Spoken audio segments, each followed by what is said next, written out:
We just did it. Oh, you just finished? Okay. You like it? Yeah. Looks cool. All right. I mean, like, if I didn't like it, I would wipe it off. Because you have Well, sometimes we don't like It's it. my We makeup. show off how don't bad. fix makeup. Okay. Roy, you got your two princesses. Lord, I do. All right, here we go. We are live. Speaking of We your are live. princesses, where is?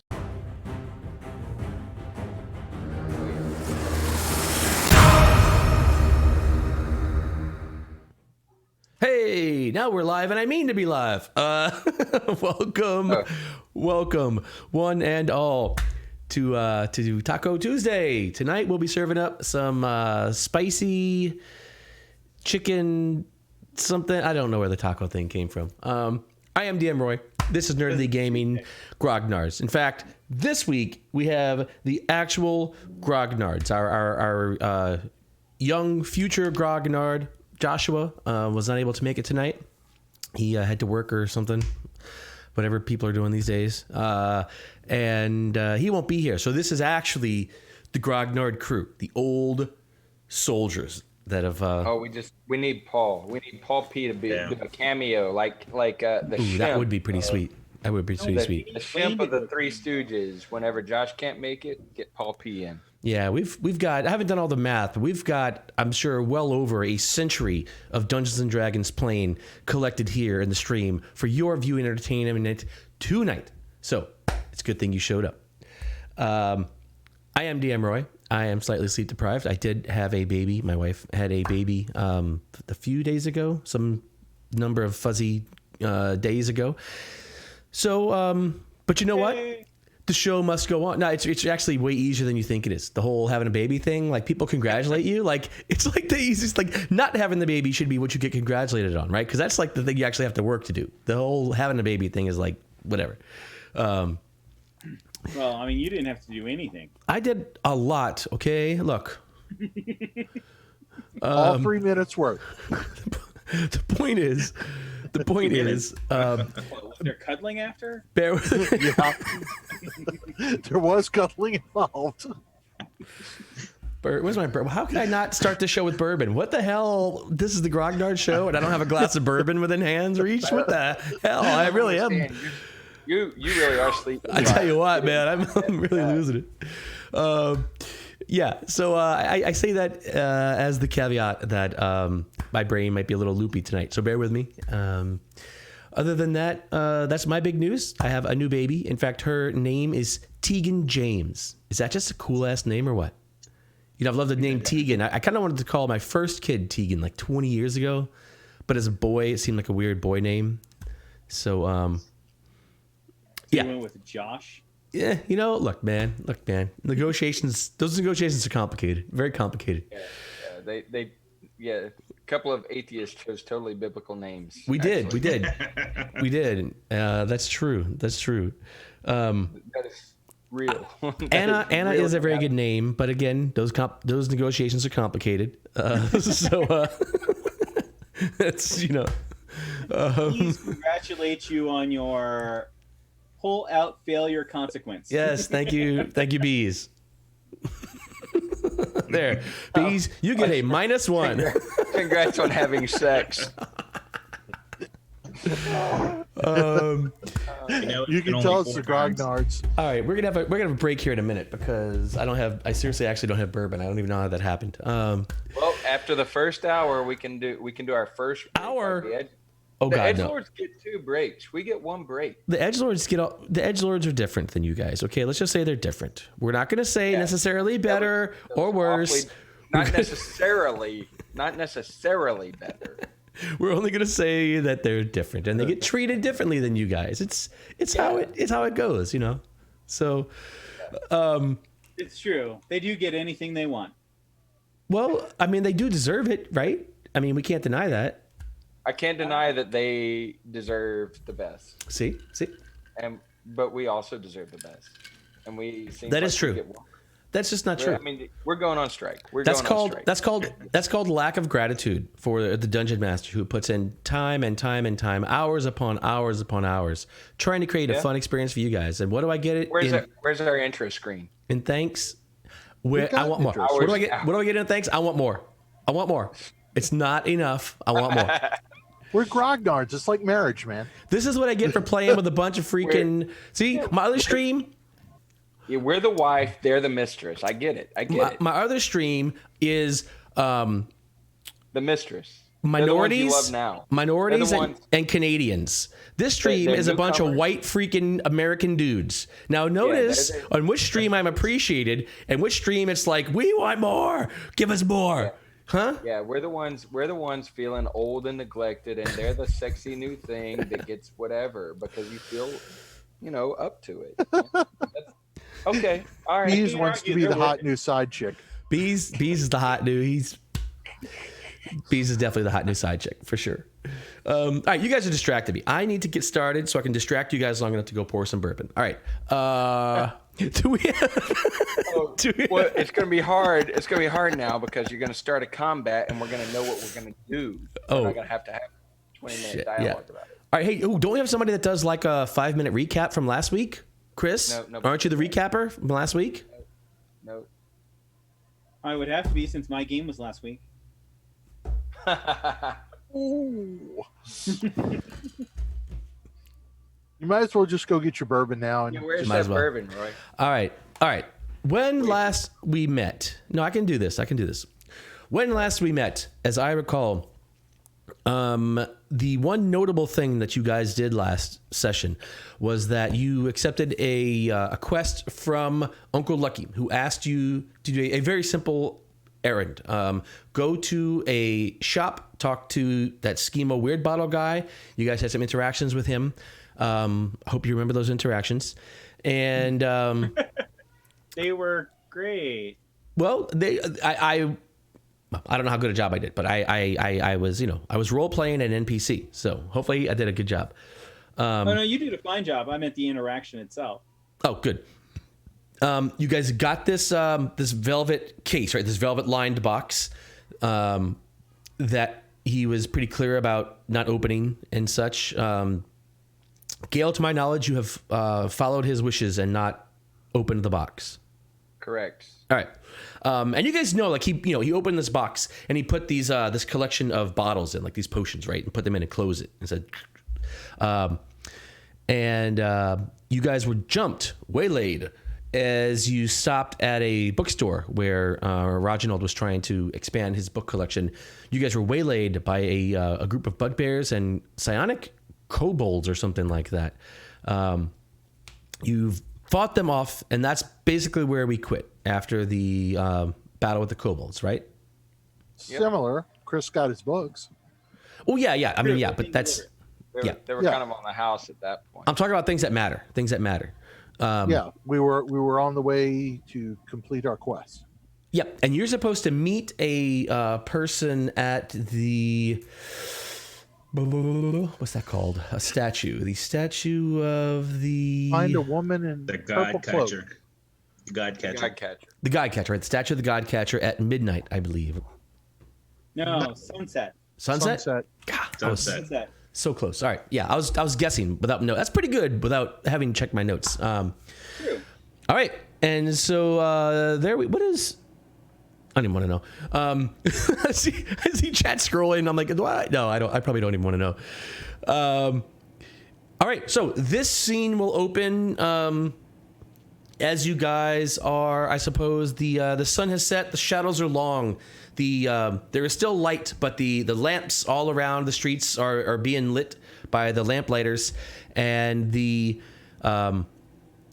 streets are shadows are forming in the streets. Alleyways are dark, and shops are shuttering themselves for the night as you guys get to the God Catcher. I gotta hide that because it's very distracting. I keep trying to talk and then trying to sneak glimpses at the chat. So, and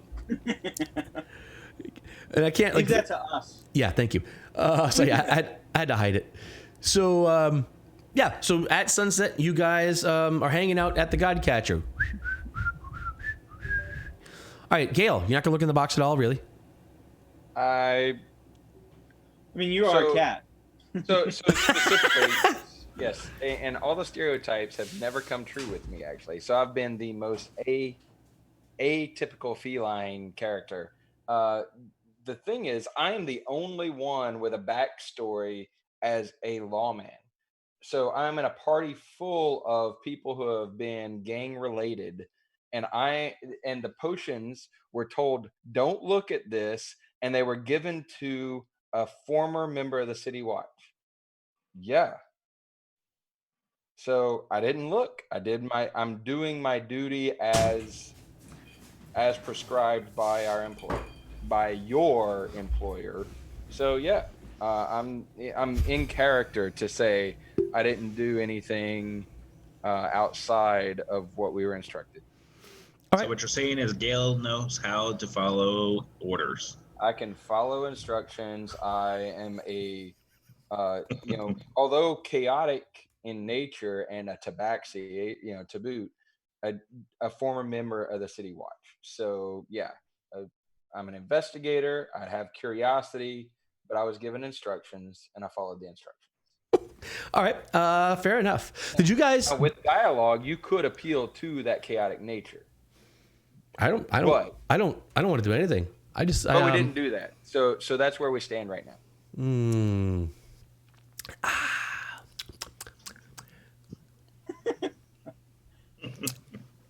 See, Okay, sometimes where's this chick with the purple cloak? I should give myself inspiration for that. Did you guys catch that whole thing at all?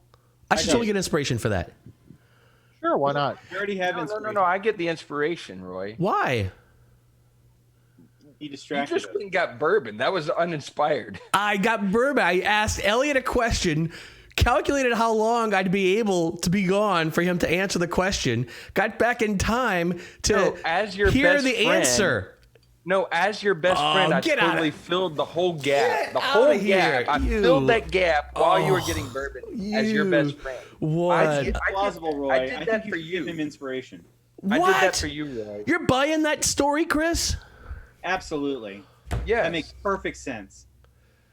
Look, You guys didn't even notice. Agreed. I'm so she does not. Look, Yeah, I'll give she myself does. 4. She She's said talking. you should give yourself 4 inspiration. yeah. Oh, I have it. I already have so much. I have 5. I've really got to start using that shit to help these guys. I have bourbon now. But you are pretty stingy with the inspiration for the rest of us. Well, that's because at least for the Grognards. you guys are supposed to earn inspiration from the viewers. Maybe you guys should be more inspiring to the viewers at home who you're supposed to be entertaining. We only have like 5 viewers. I really filled your dead air while you went and got a drink. That just sounds so wrong. He filled my dead air. What did he do? Have sex with your ears? All right, so the shadows get darker, the lamps are lit, and the sun goes out. The over the next half an hour or so, the city actually gets completely dark. As you're sort of sitting here, started feeling impatient. The last vestiges of the day have gone, and the city is actually in darkness. You hear the clopping of hooves, and nearby comes. We're supposed to be looking for a purple cloak, Roy. A woman in a purple cloak. A woman in a purple cloak. Yeah. Nearby comes a carriage, and it is one of the fancier carriages, and it stops right in front of you, and the driver steps down and opens the door, and out steps a woman. Her face is mostly hidden by this purple hood of this deep purple cloak that she's wearing. She silently descends the couple of steps down to the street and puts her hand out expectantly, saying not a word. To you, Gail, of course. Okay.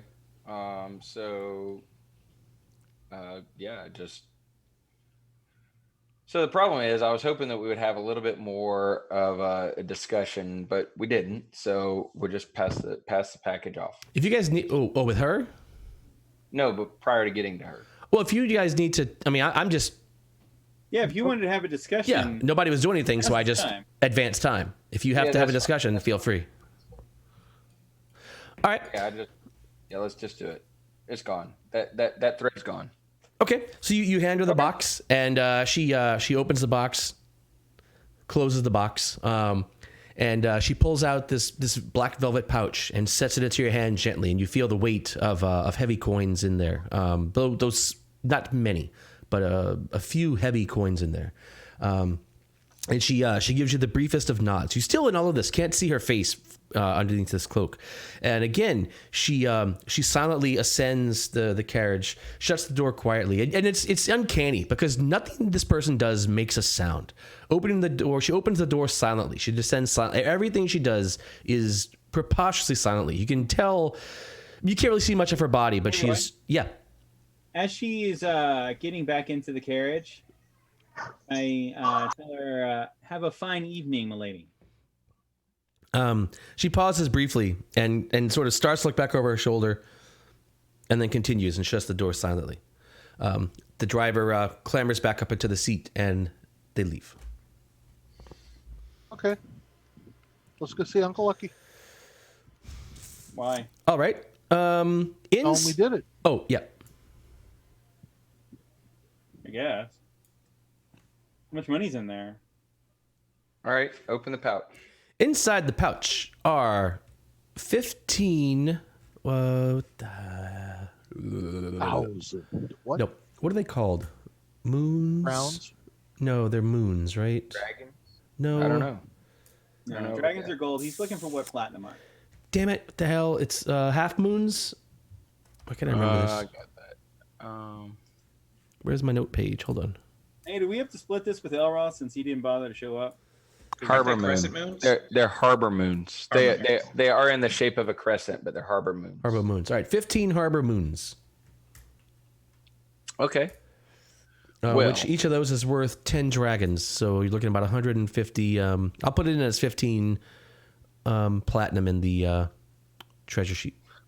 150 dragons. 150 divided dragons, by the party.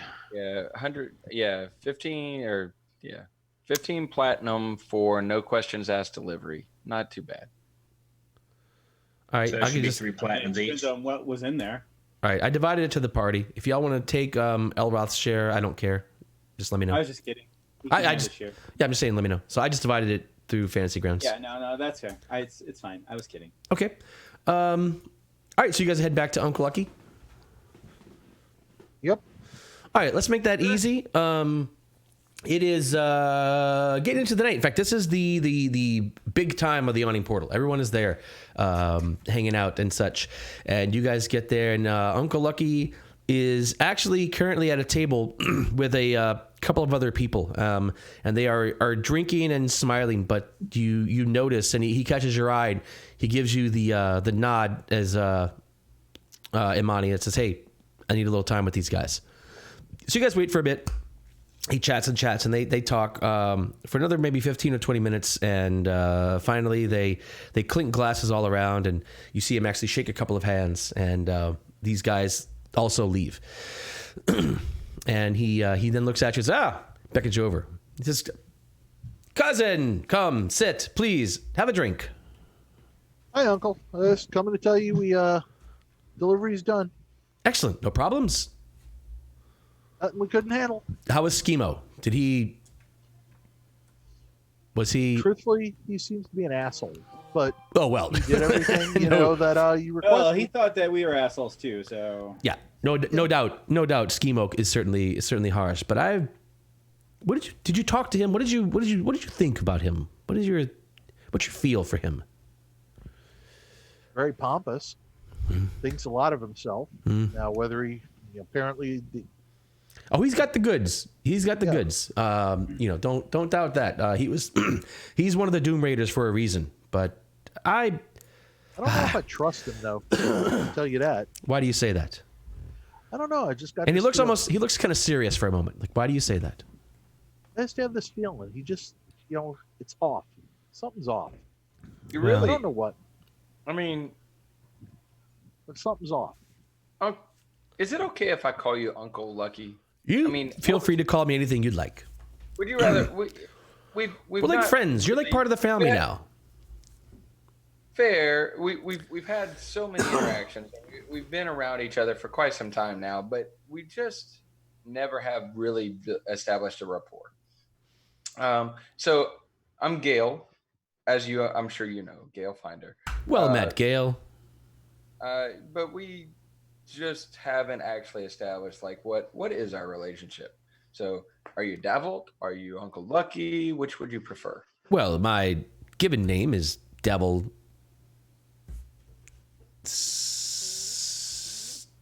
Wow. Okay, this is my brain dying. Hold on.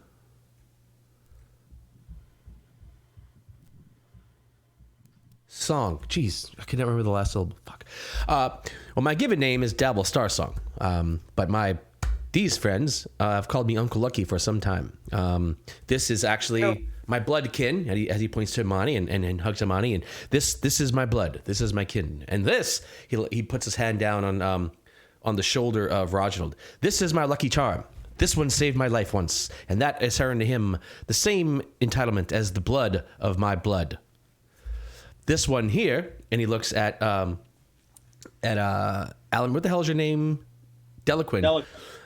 He looks at Delaquin. This one here, I do not know how he fits in. I do not know how he fits in quite yet, but he is tied to this. His mentor was a friend of mine, and he has apparently, well, he has met an early end, and we are trying to help him, Delaquin here, find out how that happened. I am curious myself, I admit.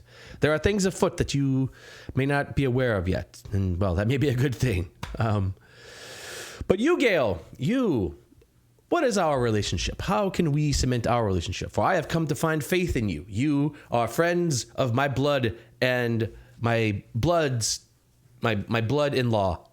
And you have served me or helped us faithfully.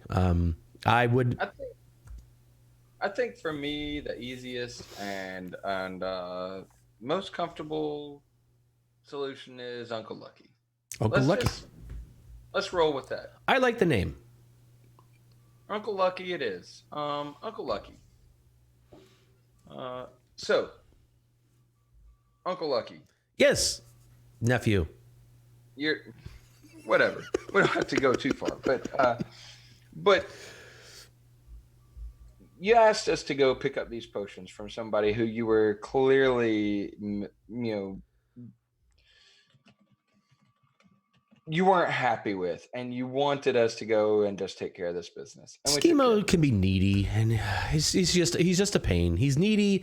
He was being a pain in my ass, needing me to come to why he can't deliver this himself. I have no idea. Like, it seems like a simple thing. You have potions, you have a client, you deliver the potions. Why he needed me to get involved and do this, I don't know. But out of old friendship, I thought, what could I do? You guys happen to turn up at a very opportune moment, to be honest, and you have actually made all of this work, and now he's happy, he's off my back. I feel like this is a win for all of us. I assume you were somewhat compensated, at least. Oh, definitely. Yeah. Excellent. Finally compensated. I will say, there was, I'm going to give you a little information. I don't know how anybody knew what we were doing. I can say that Schemo was not up to the task of delivering these potions on his own. Well, he's incredibly lazy. He would not deliver anything on his own. It wasn't lazy. It was danger. It was. We were assaulted. We were assaulted by who? A group Kobolds and bugbears from the sewer. Bugbears and kobolds. Oh, you think kobolds and bugbears would have threatened Schemo? Oh, that's cute. That's cute, nephew. Did I mention they had a shaman with them of some sort? They definitely weren't. They weren't your typical low life bugbears and kobolds. They had some higher firepower going on. Well, I don't know. They weren't that tough. I don't know what he's talking about. I'm sure Schemo would have wiped the floor with them. Schemo is. Do not underestimate him. His demeanor. It can be quirky, even rude at times. But again, he was one of my crew. He is a mage of no small power. But it does bring up a good point of how someone knew where we would be, considering that we actually went out of our way. Were you tailed? Perhaps someone had gotten wind of the delivery and they... Maybe. Nobody that we saw, because a lot of the alleys were completely empty. It doesn't make sense that Schemo would want to sabotage his own delivery. And Now, where we why were it was actually, weird. Unless Where he we wanted were to sabotage accosted. the delivery to make you more indebted to him. and the location where we True, actually you were did deliver accosted the was nowhere potions, near. The potions are lost. Now you're responsible for having lost the potions. And then there's the mysterious, super silent woman that we delivered the potions to.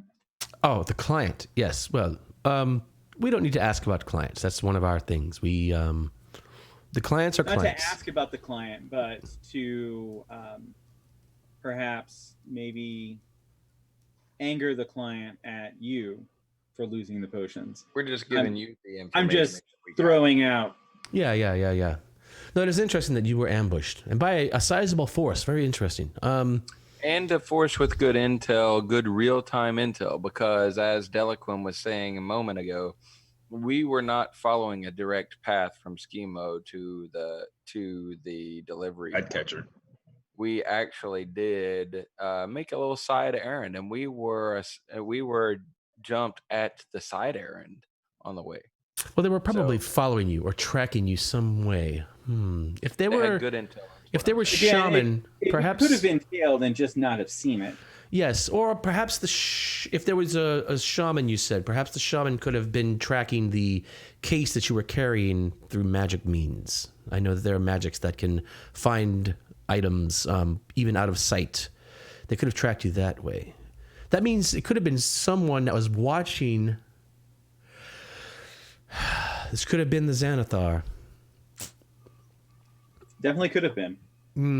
Yeah, Schemo, much like myself, he's sort of a known quantity in the city for the Zentarum.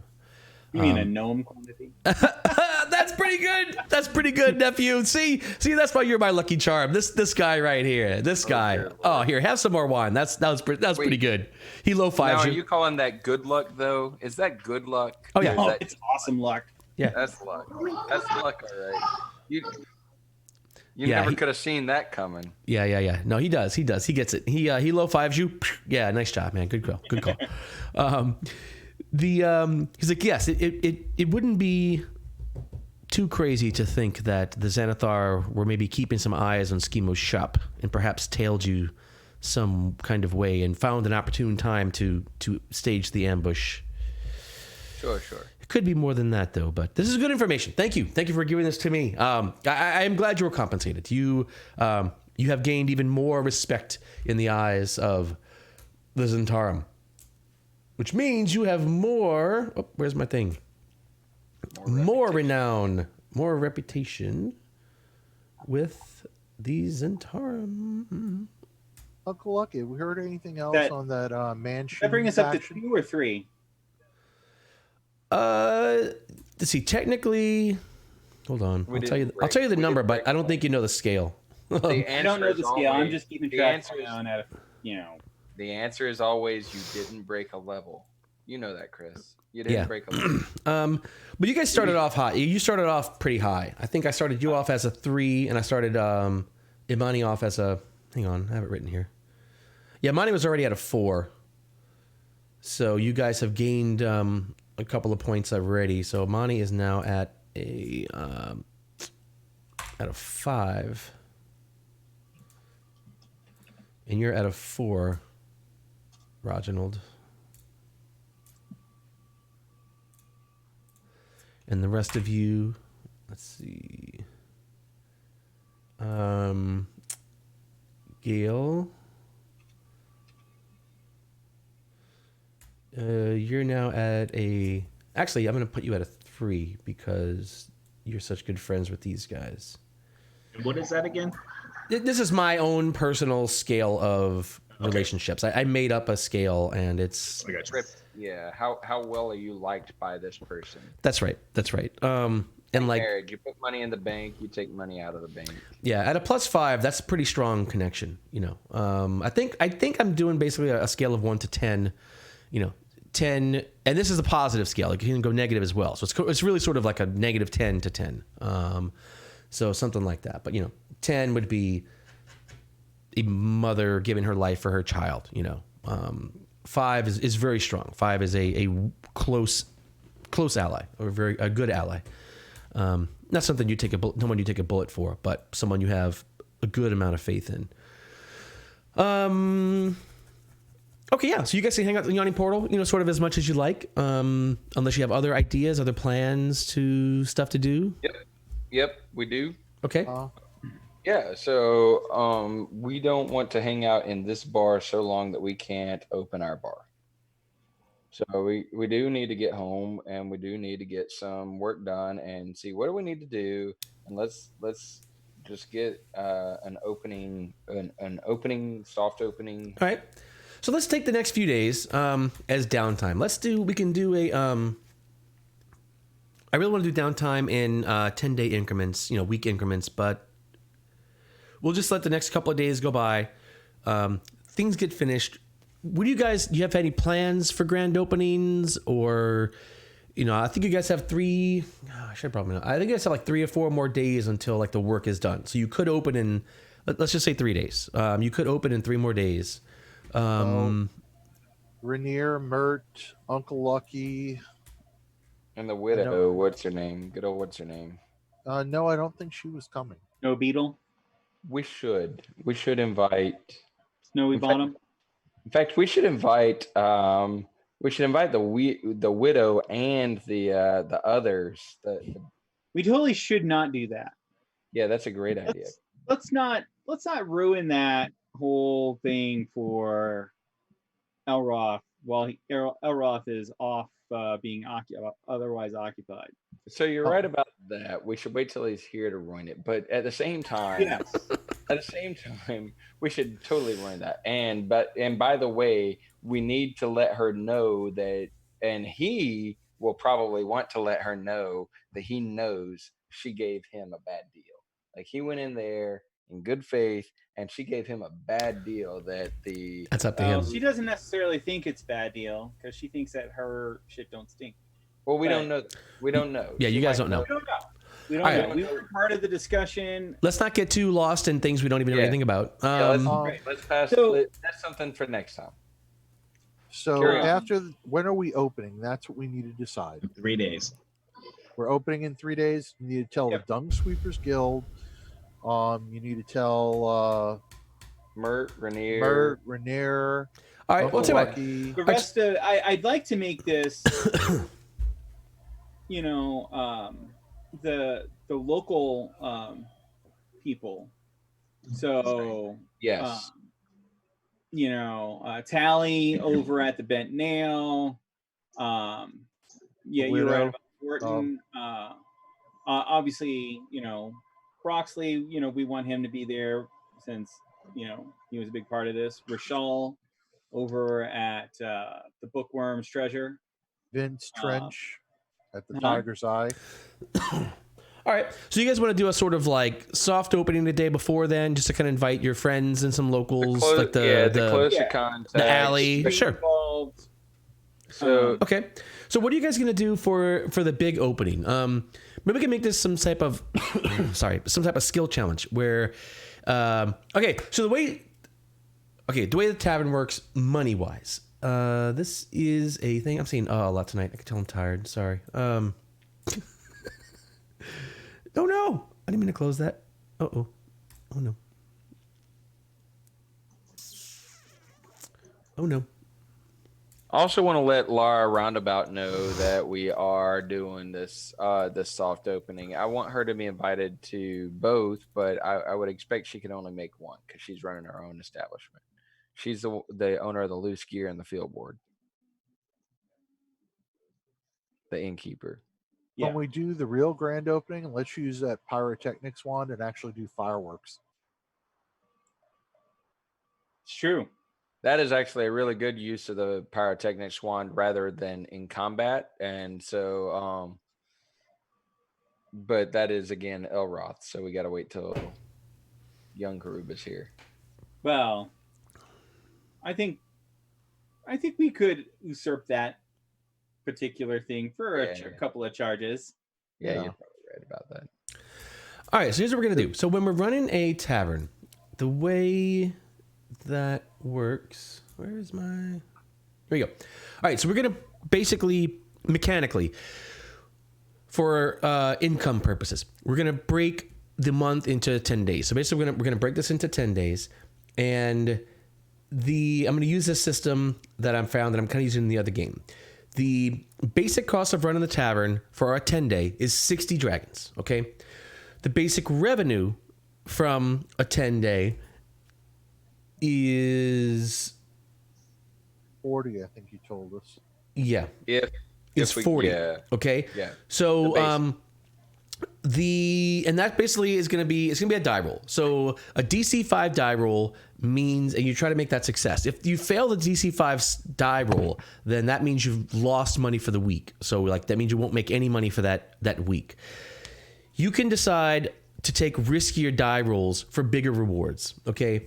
So for example, if you bump the DC up to, for every increment of 5, you can earn an additional 20 gold. So is there for any DC 10, modifier? we break even. Wait, hang on. Is that right? I'm sorry. 30 for every. Wait, I said 40. Hang on. I'm trying to do math in my tired brain right now. 40. Yes, I'm sorry. For every increment of 5, you're in an additional 40 dragons. Okay, so if you try to say, "Hey, we're gonna do DC 10," now you're gonna make 20 dragons that 10-day. Can we default to DC 10? You kind of determine the DC yourself. The DC kind of stays at every 10-day, and then break it into 10 days from now. We're gonna move it into months if we like move the game outside of Waterdeep, so you don't have to actively manage the tavern. But while you guys are in town actively managing, I'm gonna break it into 10 days just to like make it a little closer. Does that make sense? Yeah. So the question I have is there a modifier, like with a lot of skill checks or whatever? There's a DC modifier. What's their modifier? Well, that'll depend on you guys. If you guys can come up with ways to modify the roll, then I'll allow modifiers. But that's going to be, this is like a 10-day type of thing. So, for example, if you want to devote your 10-day downtime activity to, I don't know, promoting the inn or something, I'll give you a modifier on the roll for that 10-day. But that's your downtime activity for that 10-day. Does that make sense? Yeah, and this is, again, we're going to sort of like look high level stuff. Obviously, this is the only thing you're doing in that 10-day, but this is kind of where you're putting most of your energy that 10-day. There's a lot of downtime activities you can do. Like Chris is talking about researching this item. You could try to buy magic items. There's a long list of downtime activities. Right. So if you've got conflicting priorities, but if your like sole priority is to promote the inn for 10 days, and then you would use your charisma modifier or however you were promoting it. Yeah. Intelligence modifier, wisdom modifier, depending on how you are promoting the inn. Exactly. Much like a skill check. You kind of tell me what you're doing, and we determine how that affects things or which skill check you would use. Or like you said, in this case, not a skill check, but a modifier. So if you wanted to use your intelligence modifier, how would you have an intelligence modifier Yeah. That's cool. Yeah, so well said. So that's perfect. So that's basically how it's going to work. So for the grand opening, speaking of modifiers, if you guys want to do modifiers for the grand opening, we'll do that. So if you guys can each come up with a way that you want to invest, we'll make it a skill check. Let me see. What's a good way to do this? We'll make it a skill check. We'll set the DC of the skill check at 13. 14. The DC will be 14. And you guys can, each of you, 1, 2, 3, 4, this could be a really big month. That's fine. It's grand opening. each of you can make a skill check, explain what you're doing for that skill check to contribute to the grand opening. Make your skill check. For every point above 14 that you make your skill check, we'll add that to the modifier for the die roll for the opening the opening day. All right. This is complicated, but I understand how it's going to work. So we'll see how it's going to work. So for the next few days, who has a way that they can help the business to open? Okay. I am going to discuss. I'm gonna print up flyers that talk about the history of Troll Skull Manor and appeal to the next chapter in the history of Troll Skull Alley, and I'm gonna especially publish it within and distribute it specifically in Troll Skull Alley, as Chris was saying. We want to really get our local neighbors involved and have them talk us up and bring stuff to the neighborhood, and also distributing it around town with the Dung Sweepers Guild. Have these flyers put out talking about history, and so I would use my intelligence modifier on my contribution. All right. Now it's going to cost money to print flyers. Printing things in Dragon in Waterdeep is not a trivial thing. You can do it. Understood. All right. So let's see. All right. How many dragons are you spending in printing materials? I would say for the grand opening, and I would hope that this carries a not just a grand opening effect, but something that gets people to start to think of the Lords of Lions Tavern. And so I'm going to invest 5 dragons in materials. Okay. All right. Go ahead and make me an intelligence skill check with advantage. All right. Advantage. DC is 14. All right, so you've got a +4. I'm just going to write this because I never get to write anything. That's the downside of being online. I never write anything. All right, so you've earned a +4 on the initial money roll for the tavern. All right, who else has an idea for how they can help the tavern to open? And I'm marking off 5 dragons. You don't need to, but I'm Wait. I'm actually going to go around. I'm going to go around to other different taverns that I've played at before, and play sets there and advertise the grand opening. It's a grand opening. I'm not going away I'm not really pulling away anything from the yawning portal, but and a couple other places that I'm friends with the owner, Like the loose gear. all right. Yeah, like the owner. Here, That's where I'm friends with the owner. There's a few others. Yeah, you find that the further away from your part of town, the more well received that is. The closer to your part of town, the more the tavern owners are like, wait. Yeah, I wouldn't do it at the place that's right by. Yeah, sure. Where we are. All right. This is Dock Ward, South Ward, the north. Well, we're in the North Ward. Yeah. All right, go ahead and roll me your Slumlord. performance check. Let's see how well that works for you.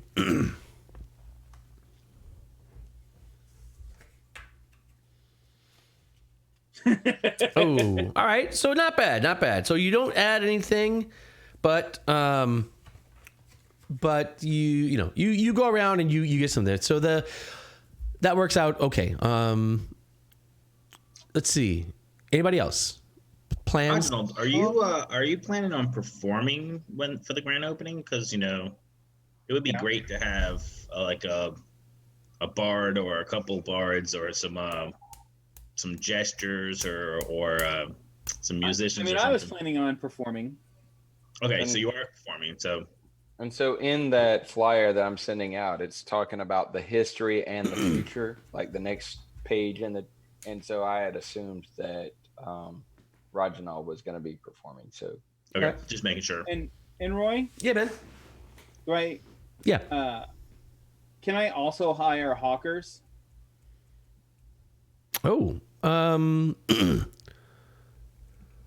Or criers.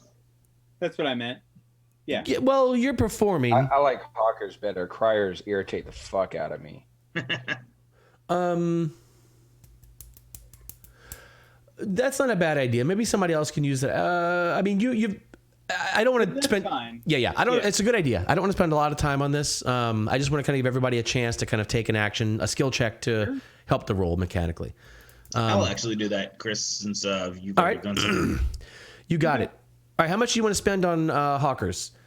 I guess we do 5 gold pieces. Okay. Wow. Let's see. So finding good hawkers. How do you find good hawkers? Oxley. I guess we can go talk to Uncle Lucky and see if he knows people that can actually stand out that are trustworthy. All Or right. Broxley. Make me. Or Broxley. Okay. That sounds like a. We don't need trustworthy. We need effective. It's I true. don't want them to actually like take the money and just leave. Yeah. All right, so let's make it a perception check at advantage. It'll cost you 5 dragons. Perception check at advantage. Perception. Because basically, how reliable of people can you hire? And you're sort of a judge of character on your part to hire good people to get out there and get the word out. All right, roll again. Oh, roll again. So advantage, you get to roll 2 dice and take the best of the both of 2 of them. All right. Pick whichever one you like better. All right. Not very Why was well. one at plus Wait, 2 wait. and the other one wasn't? Yeah, I don't know. That doesn't make sense. But it's still. Oh wait, I'm sorry. It's There's still gonna So suck. add 2 to X that one. So, So 9. it's 9 Yeah. to the last one. All right. So still not quality. Yeah, still not great, but fine. So you got people that they're out there working. They didn't rip you off. They're just not good at hawking people. All right, Amani, the anchor. We need someone to anchor this in. The only thing I could think of is I was going to work with our people in Troll Skull Alley Mm-hmm. and basically do like a small soup kitchen out of the place. Basically, get the locals to come in. Hey, we'll feed you all. We'll feed the homeless. We'll keep everybody healed up and hale. All right. What is that? Is that persuasion? I guess you're trying to persuade people to like you.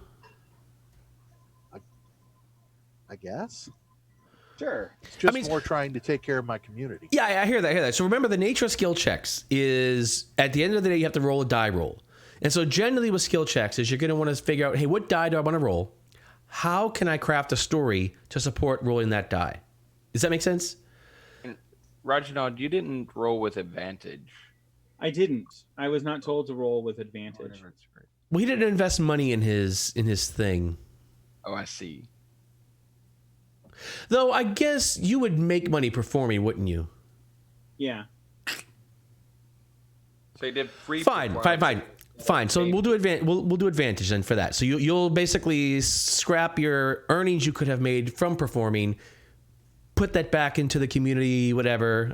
So again, we'll give you an advantage roll for that since you did end up actually spending money at the end of the day. Good And I thing. rolled for it. Good thing. Freaking dice. Forget I said a thing. Well, no, it's a good idea. It was a good point because he It was a could good point. he could Yeah, it's a good perform idea. and make money, and he instead chose to just put that money back out. And that's a good idea. If you're advertising, right, you're out there and you're giving money back, people are going to remember. Oh yeah, hey, Troll Skull Tavern, sure. It would have to be persuasion. Okay. The only thing I can think of. All right, go ahead and roll Persuade them me. that we're good people, that you want to be biased, etc. All right. Hey! Is there look at is that. there Yay. is there any way you can that spend dragons on this to give yourself advantage? He can spend money on the soup kitchen to buy Yeah. food. Instead of just doing a bunch of good berries. Like hiring people to actually cook and make. Okay, sure. So Yeah, hire a cook. charge yourself 5 dragons and you can have advantage on that. Sure, why not? Why did you tell me not to charge myself 5 dragons? I didn't. You should have charged yourself 5 dragons. Huh? You should have charged yourself 5 dragons. Okay. You said you spent Yeah. 5 dragons on. I guess the advantage was worth it. Whoa, John! Yeah. That's a +7? Holy sh! That's some money well spent right there, bro. Wow. 5 dragons was worth that. All right. And you guys are going to use the Wand of Pyrotechnics as well? Yep. Yeah, we're gonna make ourselves a spectacle. We'll use a charisma bonus on that, on Elroth's charisma bonus. Elroth. Okay. Because it's his Fine. wand, and he's got 20 charisma. All right. Somebody roll me a D20 for Elroth and see if he can hit it. All right, I got it. Wait, with advantage? Just one time. Nice. This is kind of this is a freebie, really. Yeah, for sure. Oh shit. It's not my fault. All right, I shouldn't have given that freebie. That's a terrible idea. Yeah, whatever. Card played. All right, so apparently the fireworks were the most effective thing of all. Turns out people don't care about singing.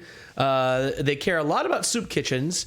They like flyers plus History's 4. okay. They don't care about singing. They don't care. What did you do, Eloquin? Oh, they don't care about criers. They don't care about singing. They don't care about criers.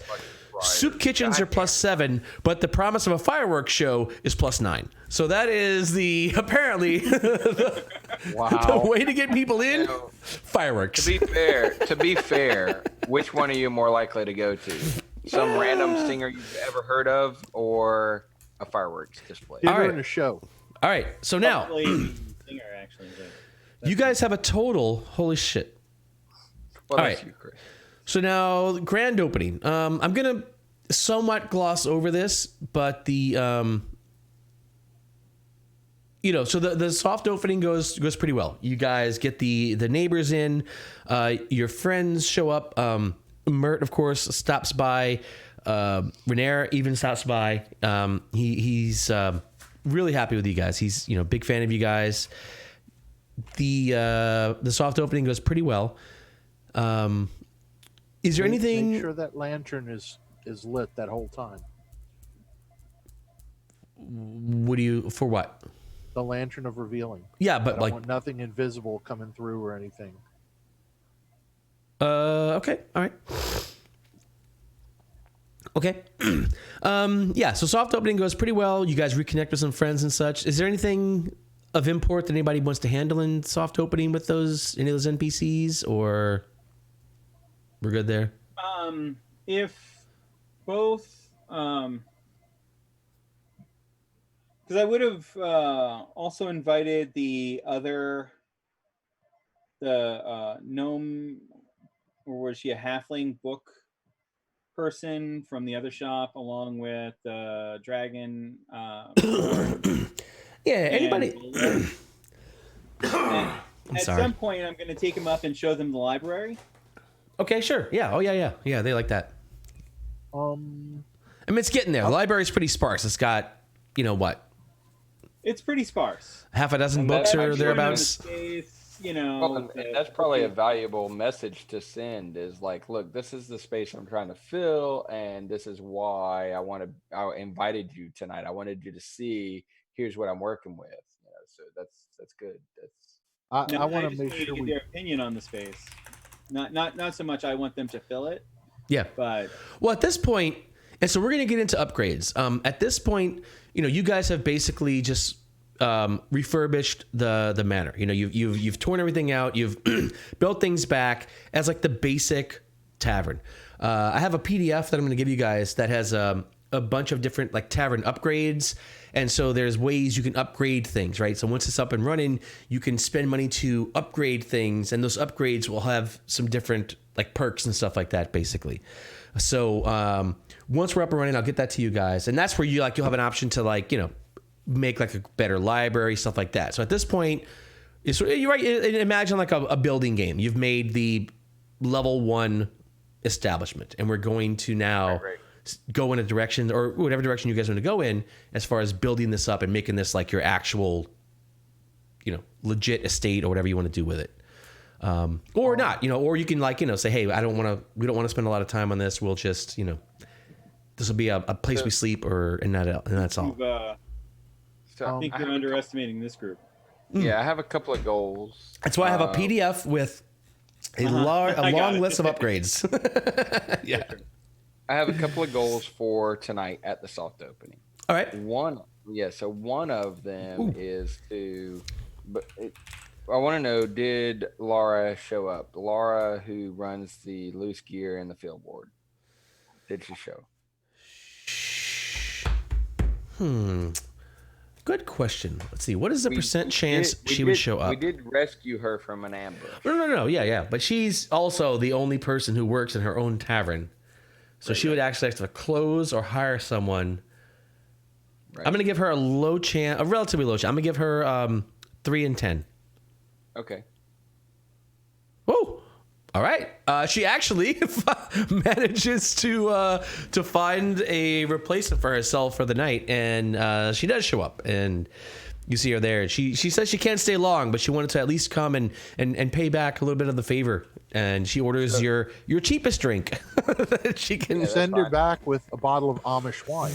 And so for Laura, so I would definitely just acknowledge to her just how much it means to me. I would want her to know just how much it means that I know that it was a long shot she could even make it out tonight because she's running her own place, and what I'm really Thank you, interested Jamie. in I appreciate it. is really finding out a little bit more about my family, and say, tonight's not the night for it, but I would like to talk about their disappearance and try to follow that lead, because that's plagued me for years and years. And Really? and Tell me a little bit about that.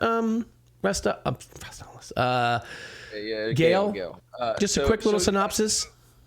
So Gail grew up in the field ward, and when I grew up in the field ward, I don't think I'm telling Roy anything now. Somehow, I wasn't supposed to. Oh wait, dang, his bourbon's empty. Anyway, More bourbon. so Gail grew up in the field ward and always wanted to basically be alone. He hated his family, he hated people, and he just wished that they would all go away. And then one day he came home and they were in fact all gone. And he doesn't know what happened. So that's the reason Gail Finder's a made up last name, because he has since then helped people find lost loved ones, and he's never been able to find his own family. He doesn't know why they disappeared. He just left the house. He left the house and came home one day and they're all gone. And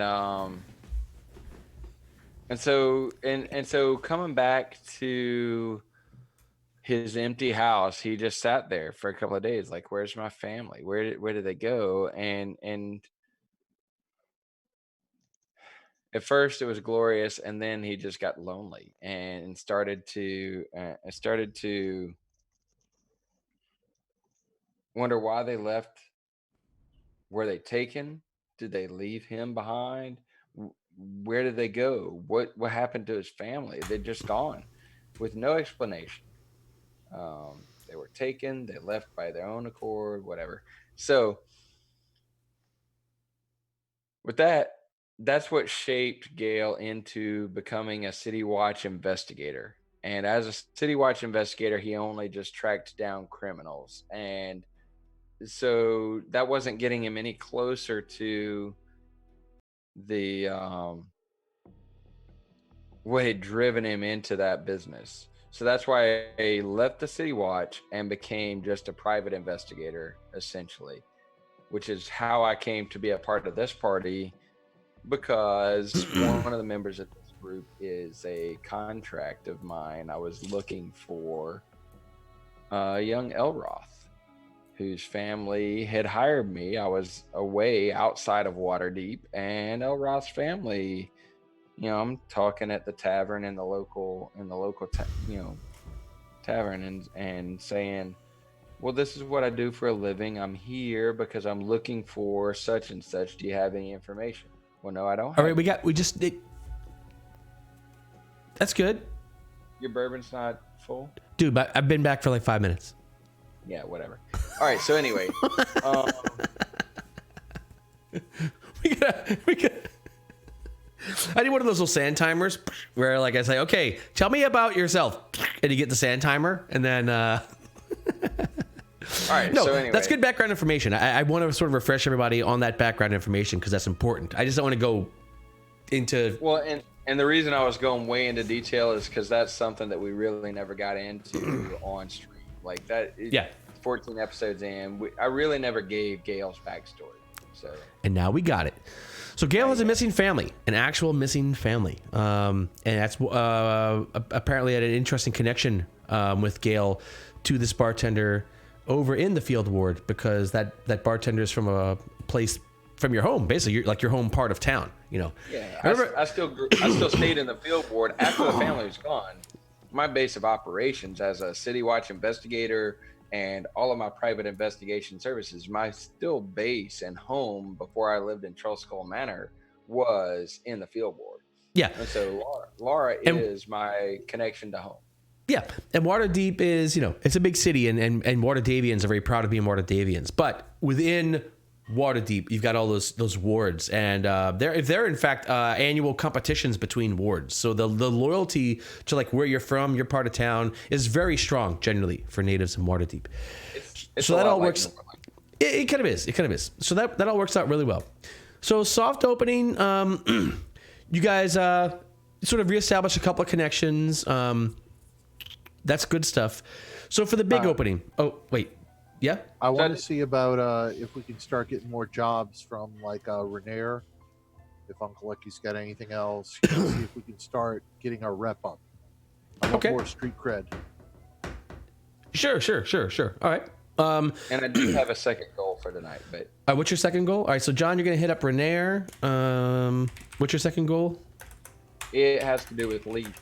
Or is it named Leaf in our game too, or am I just okay?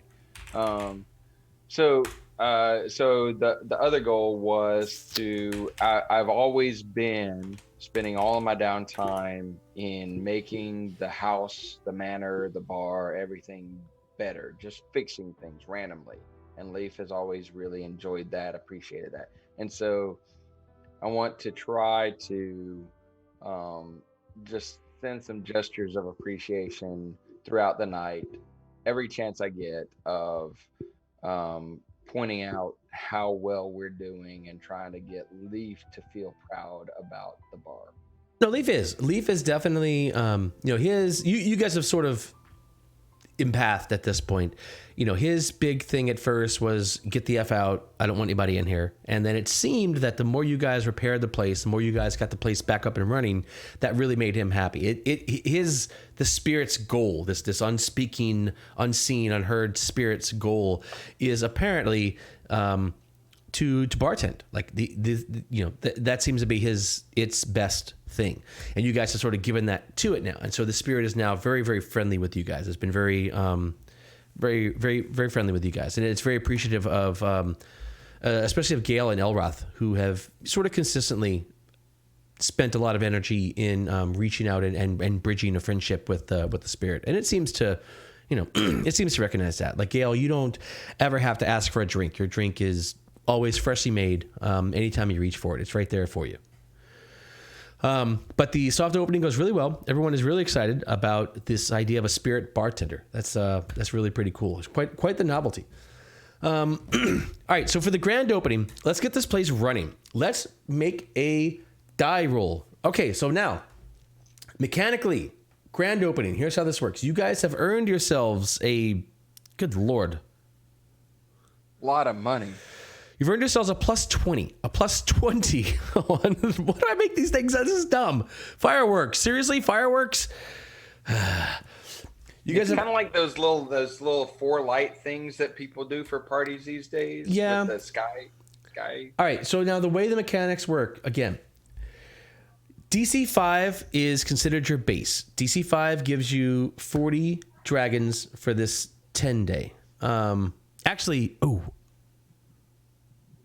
Divide by 3. Okay, we're going to divide that number by 3 because that goes into your month's earnings.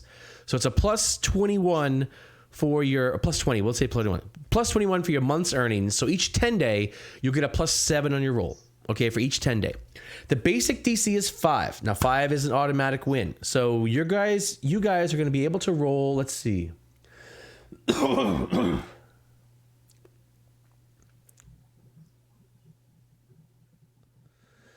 All right, who wants to make the role? Who wants to sort of be, let's say, the face of Troll Skull Alley? I do. Okay. Chris, all right, fine. The Bard, yeah, very well. You're the headliner. All right, so the way this is going to work, Chris, you can use. In fact, you can use your persuasion check. I guess you're good at persuasion. Okay. All Persuasion. right, you can use your persuasion. That's going to be your. So, what's your bonus on persuasion checks? 8. Okay, +8. You're going to get an additional +7. So we're looking at a +15 to the roll. All right.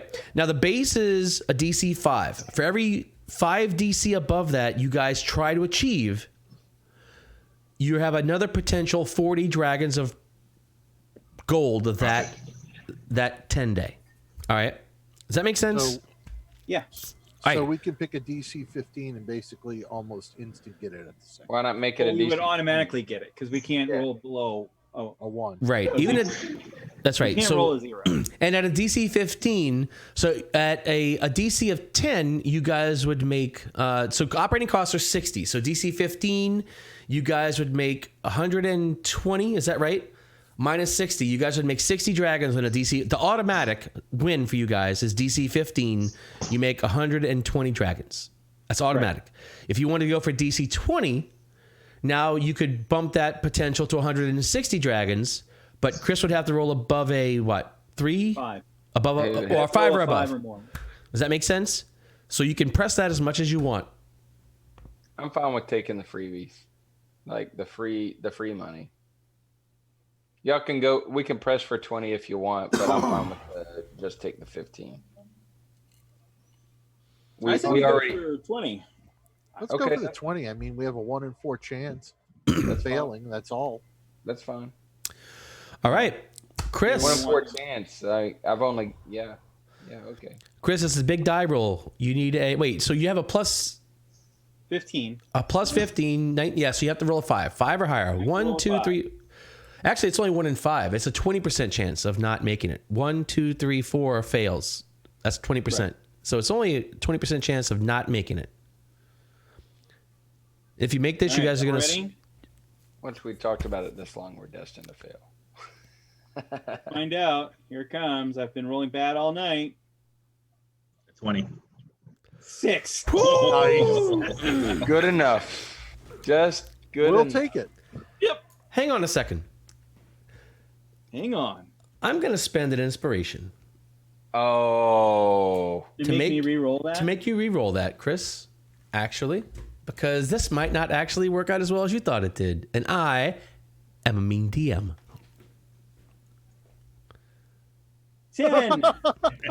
Fine, Do you have fine. some more inspiration there, Roy? I do, but I'm not going to waste my inspiration on a you know. Don't tempt Might it. not be a waste. It might not be a waste. Go on and No. spend it. I know how to work odds. I just really thought that was a good time to use some inspiration. All right, so fine. So the grand opening.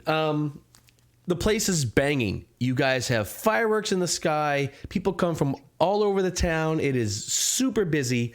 It's Very a good well affair. Educated about our history. Yeah. So this over the next 10 day, let's do a 10 day.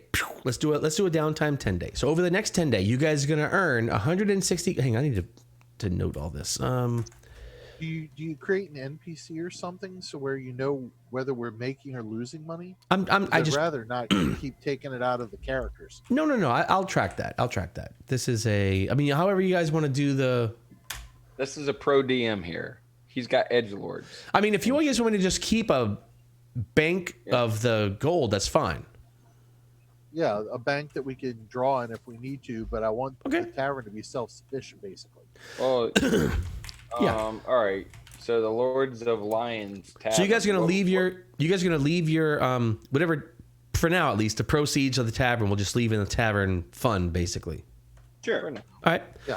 So you're gonna make 160 gold in the first 10 day. All right, downtime activities for this 10 day. Who has an interesting downtime activity for this 10 day? 920. Jeez. All right, come on. So we're hoping to hear back from leads on this McDrago fellow. and Yeah. I also- got that. I just need like a dedicated downtime activities. I researched the sword hilt. You're gonna research Sword Hilt. All right. So downtime is basically like what do you putting your energy into? There's lists in the I think the player's handbook has them. DMG. I don't know if this has them. I'm going shopping. Yeah, things you're waiting for. I manage that. Things that you actively want to do. Okay. Yeah. All right. So I'm actively moving from the common room or the library where I was initially just napped out in front of the fireplace, and I'm actively occupying and decorating my room in the attic now. all right. So you're gonna spend a 10-day improving your quarters at the. Yeah, just like really making it my space, my home, because I've been in the field board for my whole life. And Okay. I'm All right. making this attic my new, like really connecting and spending, and almost meditatively spending time in the room and just Yeah, that's gonna for my- cost for my- you.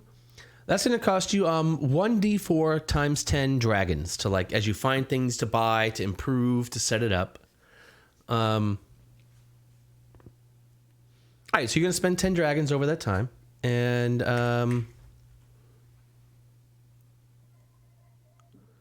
so Gale is okay. I know what that's gonna do. All right, Imani, what are you doing for this 10-day downtime? I'm going to search the shops of Waterdeep. I want to see if we can find some object like a bag of holding or a pack of holding or something that will increase our carrying capacity as a party. You got that. All right, so Just looking for pricing. find a 'cause I magic don't know item. if we can afford it, but yeah. Let's see. Hold on.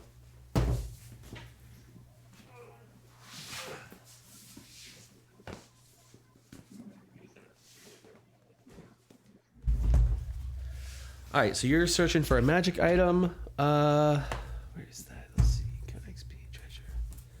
Whatever is the cheapest that we could effectively use. All right. Let's see. Reginald, what are you doing for downtime activity? Researching the sword Gotcha. Okay. Yeah. and tinkering. Wait, and? Well, You get one downtime. researching the sword. Okay, gotcha. Oops. Sorry. I still appreciate you guys. Don't worry. There. Oh, I'm thankful for you guys. Sorry. Thankful. I mean, unless I can craft the item. I don't think I have that ability, though. Oh, is that player's handbook? Really? I thought that was all in the DMG. My bad. Okay, so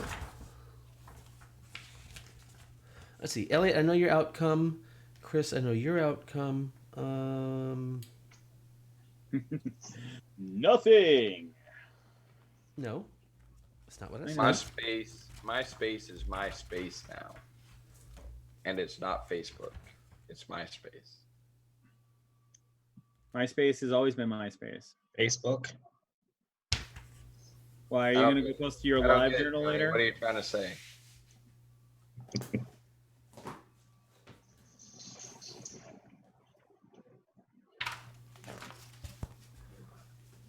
Where Live is journal's the... still a thing, Elliot. Say what? Live journal is still a thing. I never knew what that was until like 3 days ago when you said something about it. What is it? Live journal. What? Okay. It's a digital version of writing in a diary, Nice. which some people use Microsoft Word for. Other people might Why not just post it to where everybody can see and critique you? because it's a diary. I don't want everybody reading what I wrote and critiquing.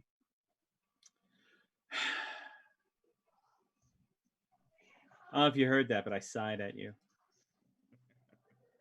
I don't know if you heard me not caring, but I heard you sigh. Can you hear not caring? Is that an actual thing to hear?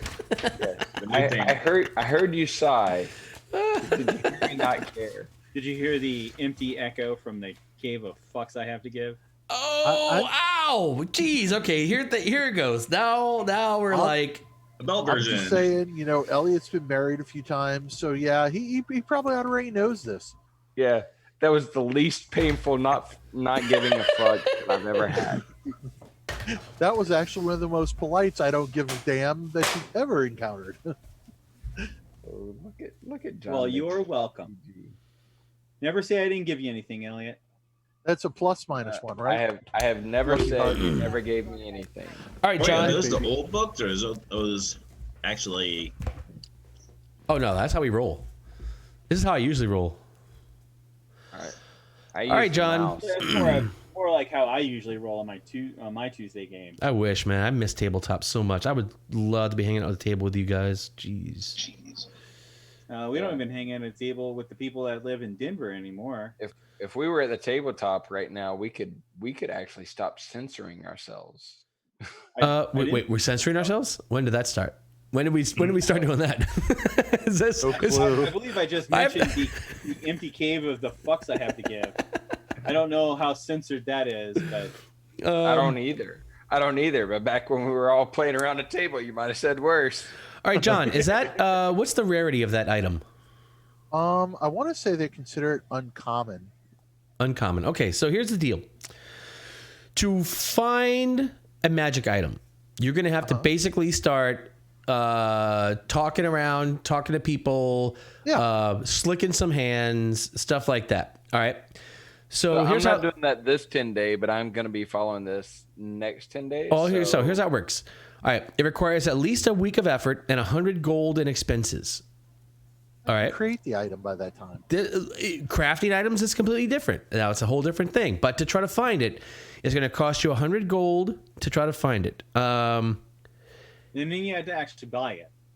Right, and that's not included in the buy. This is just because remember, this is like it's not like magic shops, right? Like you can buy potions super easy, but you've got to like start talking to people who know somebody, and people know the value of magic items. Anyway, this is the mechanics. So mechanically, you spend 100 gold, and then you're going to make a persuasion check.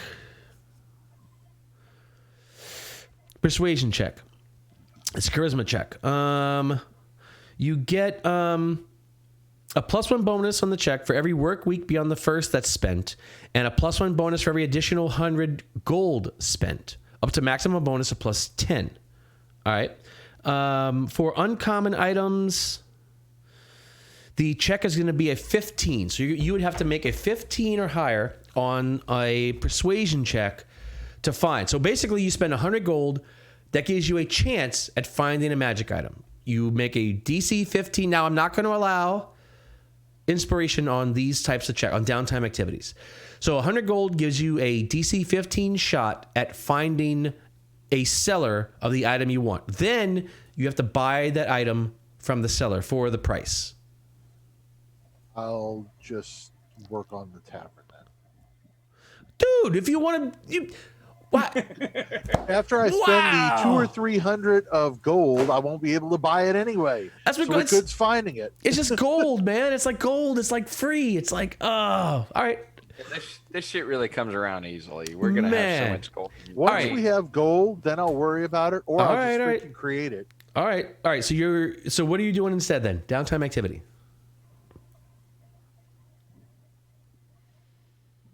All right. Here's some. I'm searching for leads on where the Manchun Zentrum are. That's what I'll do for my 10-day downtime. All right.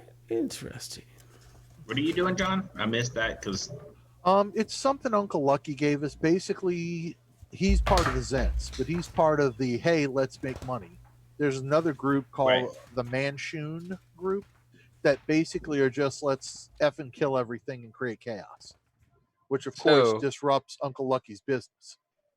So I think this is a great opportunity to point out it's 9:30. Break time. Fine. You guys take breaks. No, we get a break. The edgelords get breaks. Oh God, here we go. All right, take a break. Take a break. I'm going to make a little... How can I do that? Look, while you guys are doing a break or at some point, come back and talk to me about downtime activities. Who else is missing? Only Tony, huh? Yeah, I'm the only one. Elliot's done his. Chris has done his. That I've given you Okay. mine. Elroth's not here. So you're gonna do research. So you're basically researching. Okay, it's gonna cost money. So downtime activities typically cost gold. It's like a way to spend your gold and your stuff in downtime. Now, if you don't want to do Yeah, I know. anything, I understand. It's a way to fleece players out of gold. I remember that. basically is, yeah. All right, let's take a quick break. We're gonna take five. Get the F back here. Get these downtime things in because I have shit I want to accomplish in the plot.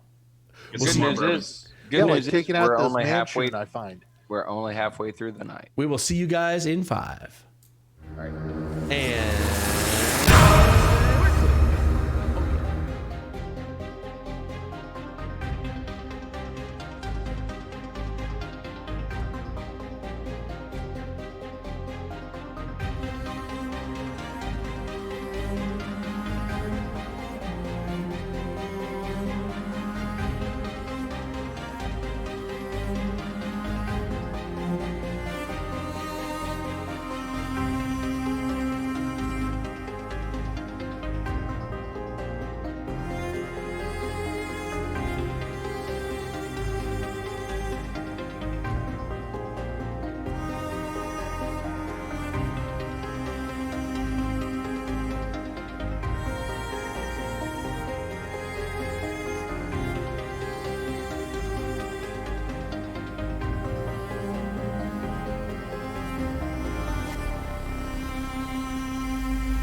Sunday. We should totally be doing a crawfish boil. Now we're talking boiled crawfish. Oh yeah, there's no coronavirus can survive boiled crawfish. Like there's no way on. Well, literally, actually, it can't. You know, but Oh, we Why have to do you drink think- Coronas while we actually eat crawfish. Why do you think I have something like 60 or 70 pounds plus of crawfish sitting in the ice boxes downstairs? oh man, So I started to say I'm eating tuna tonight, but the tuna I'm eating is tuna that my ex-wife gave me that a friend of hers caught. Nice. that is I cool. have Domino. That is cool. Welcome back. We are talking crawfish and tuna because we live in the South. Most of us. We all have lived in the South. One of us has defected to the North. No, the West. Did you consider the West, Chris? West, yeah. Fine. Okay, fine. At least you're not a Yankee. You're not a Yankee? Actually, no. I actually Denver had was- crawfish jambalaya last weekend. And Denver was not a state during the Civil War. There we go. Or All right. Colorado was not a state during the That's Civil good. So no damn Yankees on this. Wait, not this channel. We actually have lots of Yankees. Not On this that- night on this yeah. channel. On this show. Oh, and by the way, we also wouldn't be like loyal to the Confederacy. Well, yes. Let's not talk about the losers of the Civil War. You know, to be fair, like we're all in the Confederate States, and You mean the War of Northern Aggression? No, I mean the war Yeah, that no, we- traitorous people rebelled against the country and lost the war. I don't know why the Confederate flag is not rebellion white. against the rebellion against these United States. Let's not get into all that. All right. What I do know is that we are currently in downtime activities here in the city of Waterdeep. All right. So who's got roles to make? I'm sorry. Delaquin, you are also doing research. Okay, so we got, let's see. Chris is researching, Delaquin's researching, Imani is researching, and Gail is, what the hell are you doing, Gail? I forgot already. Meditating, essentially. Meditating in my room and Yeah, and gotcha. decorating. Okay. Who wants to roll first? Let's see. You're the most to my left. Reginald. Reginald is researching this weird hilt he got. The interesting part of this hilt is that it's this old grungy soot-covered thing, like just thrown into a bin. But once you got it home and you kind of cleaned it up, you realize that like there's actually like this is a incredibly well-crafted hilt. This is not just some standard thing. This is like a well-crafted, decorated hilt. The value of this hilt, you probably could make a few dragons off of this hilt if you wanted to just sell it outright, just for the craftsmanship. But it's piqued your interest, so now you're trying to find out about this. So you're looking around, asking some different people. Go ahead and make me a. You said you can use persuasion for that? I'll take it. Make me a persuasion check. Rolling as good as ever tonight. Well, that actually still learns something. Now roll me a d10. Actually, no, never mind. I'm gonna roll a d10 in the tower. Okay. All right.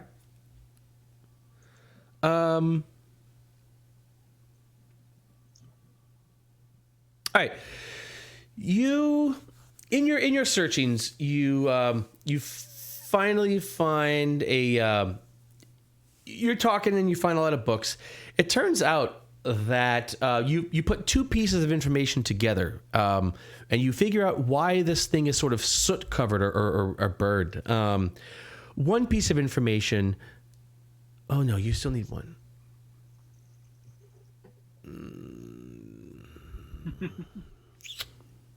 That would be two pieces of information.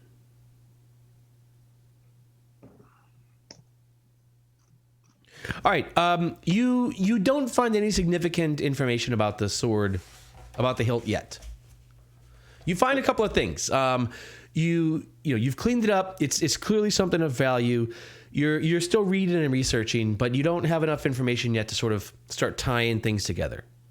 That's a poor excuse, but if you have two successes, I'll allow you to tie some things together to actually fill in a significant piece of the history of this thing. Does that make sense? You should give me inspiration For what? for being awesome. If I did that, you'd have infinite inspiration, dude. Come on. I mean, I come on. I can't. Just kidding. Just kidding. That's probably the sweetest thing you've said. I'm always sweet. All I right. think that's a -1, actually. That's right. -1. Imani, research on, what are you trying to research now? I forgot. I'm trying to do the Uncle Lucky quest, the background part. Oh, You for told us to find the Manshoons. the Manchun. All right. Roll me a whatever you want, I guess. Perception? Right? Could be perception.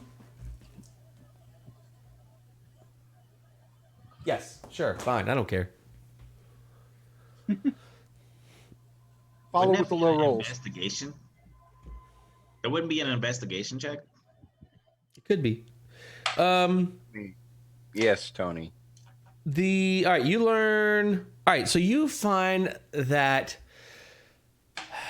the Manchun's. So you start canvassing the area and finding things. So it turns out, so Uncle Lucky has a network of people, and he's got a lot of people that are around town. Like, he's got some constables, he's got some dung sweepers, he's got people, eyes and ears around town. But it turns out that this Manchun character also has eyes and ears around town. And that's a little bit confusing because they both use the flying snake sigil, right? The black flying snake sigil. So that's very confusing. So what you sort of find out is that sort of actually defines the Zentarum organization, right?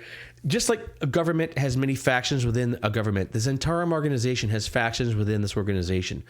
But in Waterdeep here, these two factions are sort of bitterly divided because supposedly this Manchun is a wizard of legendary purport. Like, he is a legendary caster of power who was rumored to be gone, but is now rumored to be back in power here. You've not been able to track down any definite connections to him, but you definitely have sort of found some connections. You've sort of started to be able to distinguish between, like, the Zents that are loyal to Uncle Lucky and the Zents that are loyal to this Manchun guy by sort of talking to them fairly briefly. So what I will do mechanically for this is I will give you advantage on checks where you need to distinguish between one of the two different factions of Zentarum. All right. Gale, you spend your 10-day and 10 dragons, it turns out, fixing your place up. The effect of that is going to be that any night you spend in your room, in the place that you've made your own place, your new home, and you've gone from, you were raised in the field ward, utterly, unbelievably squalid conditions, trying to just eke out from meal to meal over there, into now being a landowner here in the Troll Skull Alley, in establishing your own realm inside this place. Any night you spend here, the next day you get 5 temporary hit points. That's pretty strong. That is pretty strong. Delaquid, you are researching the McDrago guy. Got it. All right, go ahead and give me some kind of roll.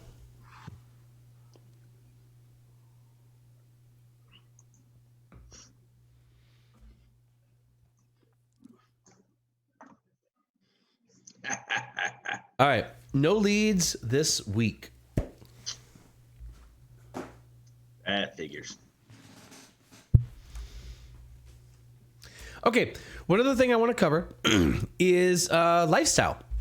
So I posted in the chat here the lifestyle cost per day. So I'm a little curious the lifestyle each of you are leading right now. And I just want you to kind of let me know, just because I'm curious.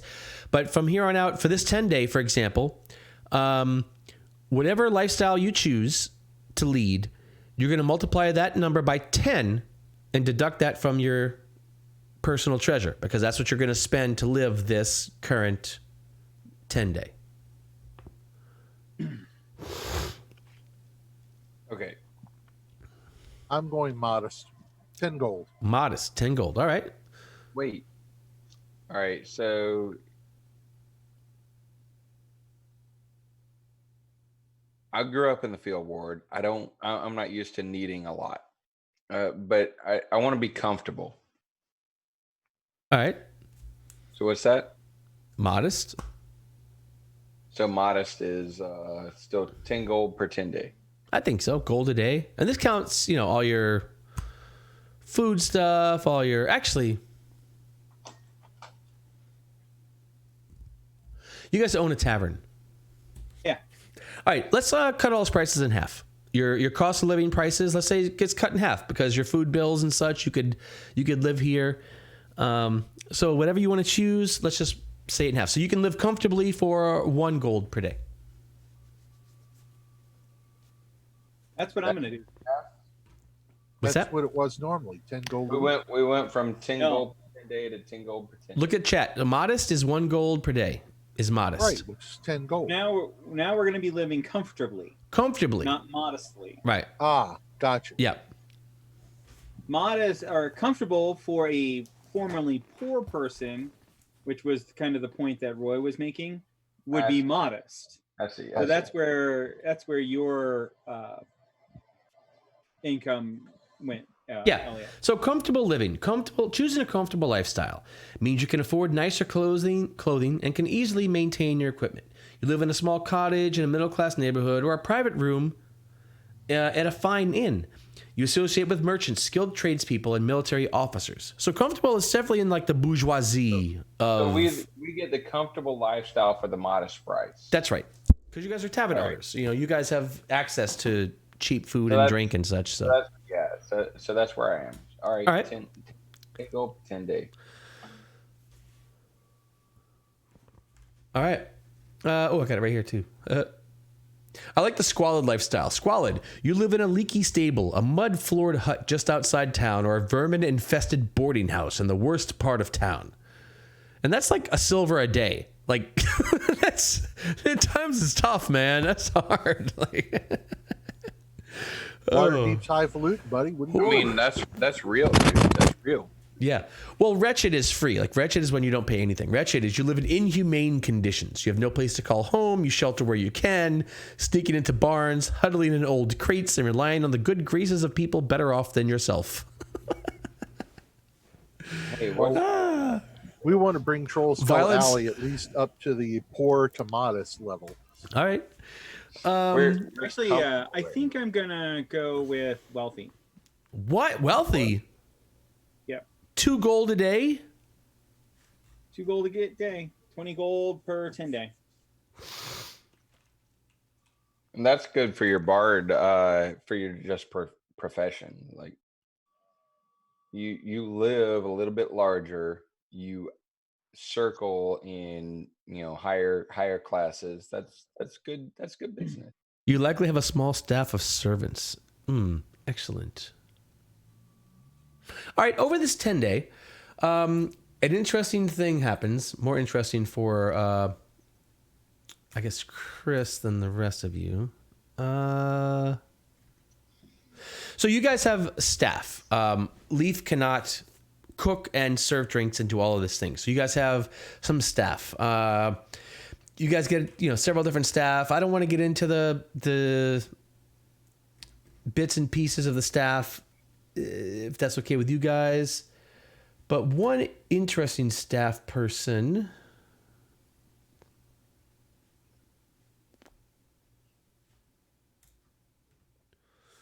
Ooh, I know what I want to do in my next 10 day. Yeah, me too. There was a plot line that I totally forgot about. Mine, I thought would yeah. just be strange and good. You guys have one interesting person that comes in to apply, who wants a job here. She is a halfling. Where the hell did I put her? Hold on. We got nothing against short people in this party. Sorry. All right. So it's a halfling. And she comes in. She has, as you guys are hanging out, she comes in and she has curly strawberry blonde hair, blue eyes like an unclouded sky in spring. And she is like, so, here you guys could use some bar staff. You're the hot new item in town, or so I've read from the leaflets and heard from the singing, and I could use some work. Too bad you missed the fireworks. Ah, well, sure, I did, but Reginald is here. I am here, right here. What's up? What's up, Whoa. Raji? How you doing? Fine. How are you? Do I know this person? You do. This person is a halfling barmaid named Moira Leafrunner. Oh.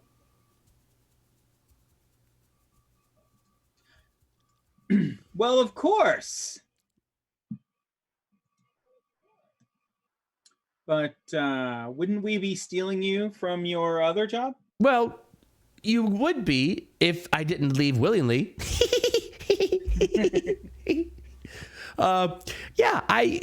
Look, let's face it.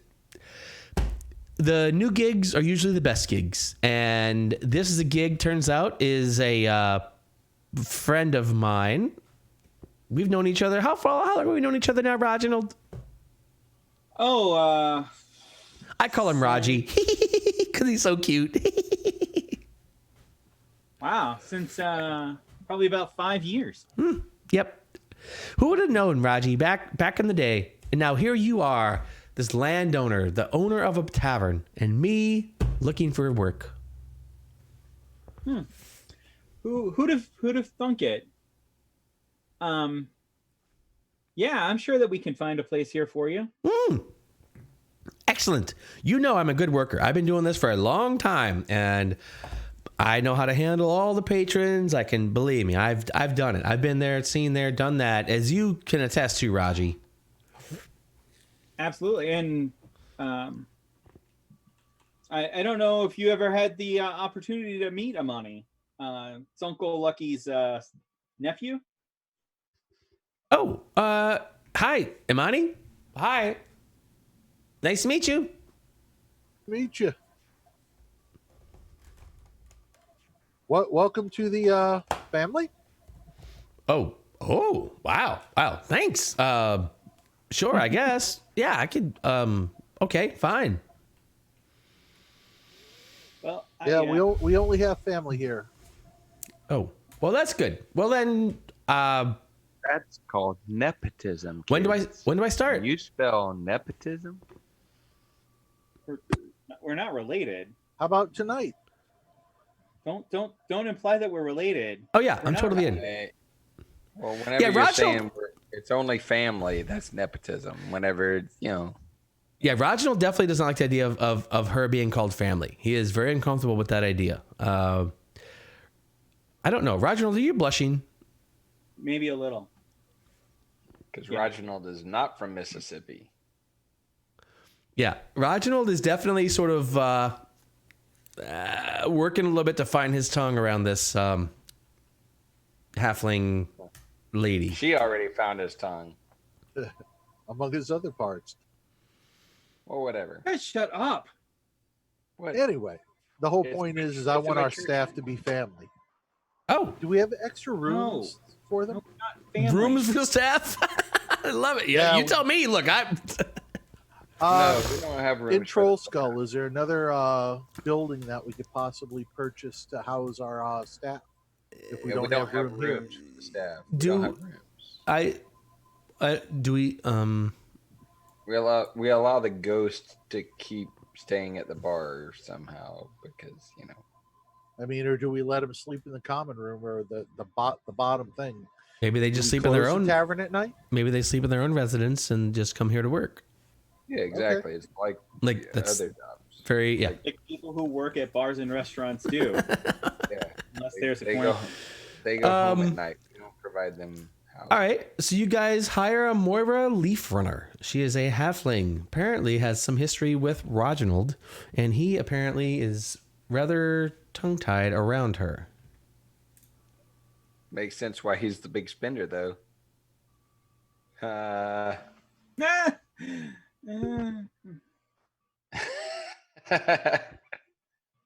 Morwin was what her name was. Moira. Moira. Moira Leaf Runner, just like it's spelled. Moira. Got it. Yes. Well, the next 10-day, I want to find an old adventurer that wants to retire and be a bouncer. Oh, hey, great idea. Why don't we just all look for our life partners right now? No, I don't want to bed this one. I want this one to be the one that will guard our property when Hey. we're away. All right, so you're trying to. Swell thumper. Look, if somebody's guarding your property, why wouldn't you want to bet them? All right, let's see. Because So I don't swing that way.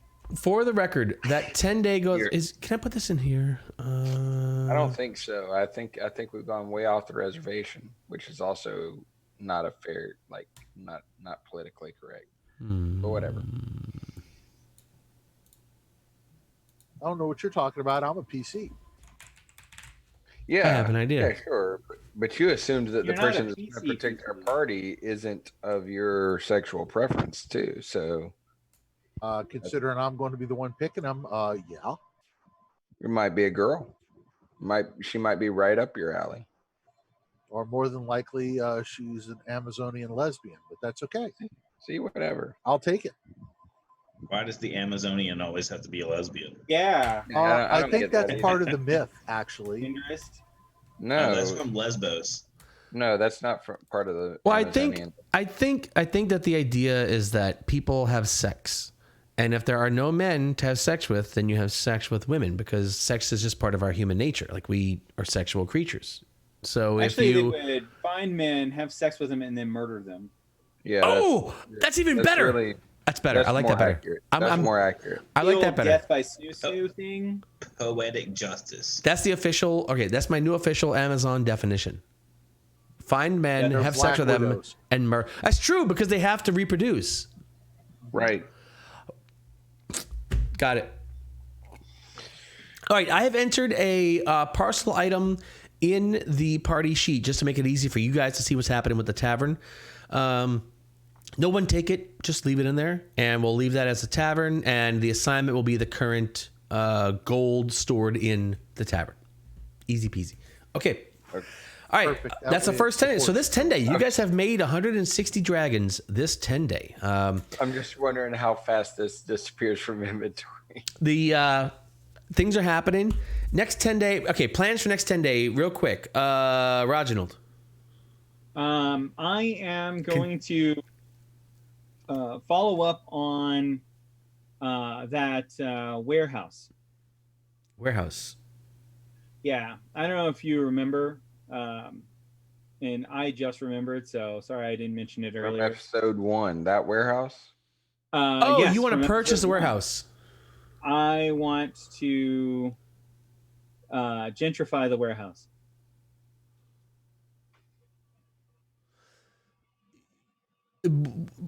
You mean you want to purchase it and Well, I want to find out who owns it, and then see what it's worth, and then decide from there.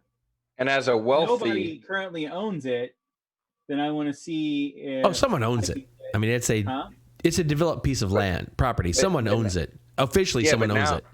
yeah, but now Reginald is using his wealthy landowner persona and saying, "Hey, I'm this wealthy tavern business owner, and I want to purchase this space, this business space."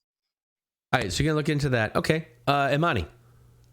I want to find a guard for our tavern, and don't forget to take out the cost of our staff from our weekly. If That's makes included in all that. I'm not trying That's to. included. That's, Got it. yeah. That's part of that Fine. 60 gold cost of tavern. Find a guard bouncer for our tavern. Okay. Retired member of the watch. an Gale. old adventurer. Plans for the 10-day downtime. Yes. So I do want to find some magical weapon. All right, you want to try to find a specifically what are you looking for? So I'm dexterity based. Is there something better than a rapier for a dex melee? It's the best dex bullshit melee weapon. It So sucks. I'm looking for a magical rapier. Rapiers suck. They should do like D4 damage, in my opinion. I really think Delicate. I would rather the DM used some like inspired creativity. You and- tell me, man. Look, you guys, I can't just write everything. Why Short not? sword and scimitars are finesse based. That's true. I have a player in another game of mine who has a katana skinned as a longsword. But I'm just talking. I don't have the exotic weapon proficiency. Delaquin, what are you doing? I'm still looking for McDrago. All right, so looking for Diego. Okay, you guys continue on. So life has pretty much in the last 10 days, it's been pretty sedate for you guys. I mean, you guys are used to every minute being important, every hour being important, and a whole 10-day going by with like no major events, no anybody. Refreshing. So refreshing. It can be. Some people might find that sort of like anxious, right? Because they're like, oh, like I should be doing something in this time, but you're involved in your different pursuits and stuff like that. Let's see. Starting the next 10-day, you do get a. Oh, hold on. Death threat, yes. Ooh, death threat's a good idea. Hence why I'm getting a guard. I like the death threat idea. Ooh, should I wait for Josh? Oh, geez, Josh isn't here.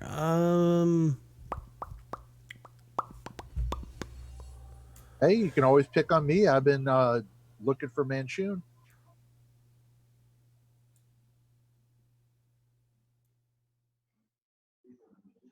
All right, here's an interesting event that happens. Uncle Lucky shows up at your tavern one day, and he comes in and he's checking the place out, and you guys are chit chatting, and you have a meal, you have drinks, and he's talking, and he's sort of just chats with you guys, and he's like, hey, so how's things? You guys seem to be doing pretty well. No major problems. No, doing okay. So far, so good. Yeah, we took a little time. We're just relaxing. Probably about time to get started moving again. But this was just such a nice little break, a little vacation. I bet. But you might want to just enjoy this while you can. The streets are hot. I don't know if you guys have been keeping up with the news, but the war is just going on, and I'm getting a lot of heat. A lot of heat. A lot of people know me, and they know my name, and they know my associations, and I'm getting a lot of visits from law enforcement types asking me questions and asking me questions and asking me questions. You haven't had any of that here? Nothing? Nope, you're always welcome to hide out here whenever you need to. Oh, look, Devil Star Song's not trying to hide out. Don't worry about that. I'm just measuring the place. I'm just saying, if you need a little alone time, you're welcome. No. Upstairs. Things are Probably under find a little privacy for you if you needed. That's for sure. Things are under control, but it's good to know that there are some safe havens. That is indeed good to know. And you're not being hounded. That's actually good to know as well. Apparently, you're not on certain radars that I am. That's good.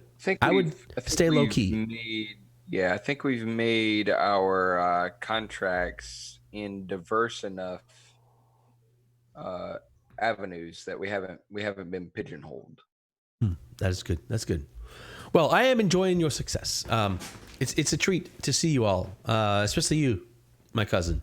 And he gives Amani a touch on the face, and he's like, yes, well, continue your good work. It's good to see you.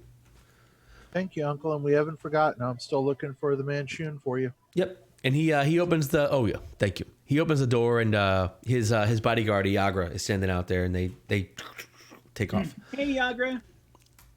Just looks back. What?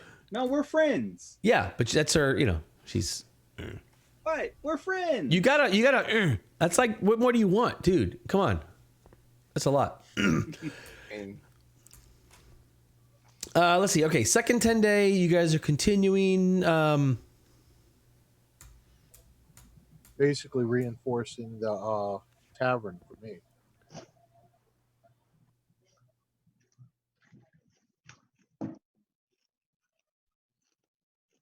Okay, so let's see, done that.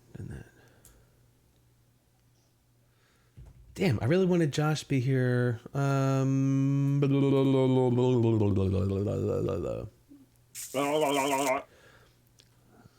gotta rethink about this. All right, hang on.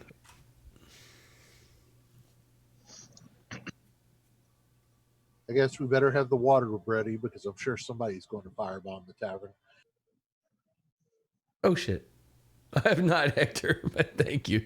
God damn it. Oh well, too late to change it now. There's better characters anyway. Yay! Wait, You're not wrong. no, I think it was talking about us for a change. Nah, Yeah, I totally was. No, I totally was. No, Elliot's totally right, dude. For a change, he actually gave us Nah. credit. I'm pretty sure he wasn't. Nope. Chris, shut up.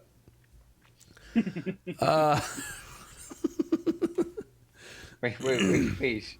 So anyway, we still have another 48 minutes to find out if the edgelords are coming in at night stream or not. But anyway, keep going. And thanks, Hector. Hector subscribed to us, by the way. Oh no! Hell yeah! Thank you, Hector. Appreciate 3 that a lot. months. 3 months. I think Bagger. 5 Bagor. months. Bagger? Yeah, Bagger? Bagor. It's an acronym. That's what I said. Bagger. Shit. Like It's at a an grocery. acronym. Roy gave me that name. DM Roy may not remember giving me that name. Like at a grocery. Bagger. No, it's an acronym. It's an acronym. It stands for barely has any grasp on reality. I've not I thought it was forgotten. like Bagger Vance. All right, I have to think about something. I need a 3-minute break. Should we take a break, or can you guys entertain for 3 minutes? It's about time we got as many breaks as the edgelords. They get 2 breaks a night. All right, look, It's fine. These pansies need a break because they can't fill dead air time. Actually, wait. No. No. Let's Chris see. doesn't need a break. Chris Elliot. has a 3-minute monologue, all dialed in, ready right. to roll. No. Elliot, give me a very brief synopsis of your. I got your brief synopsis right here.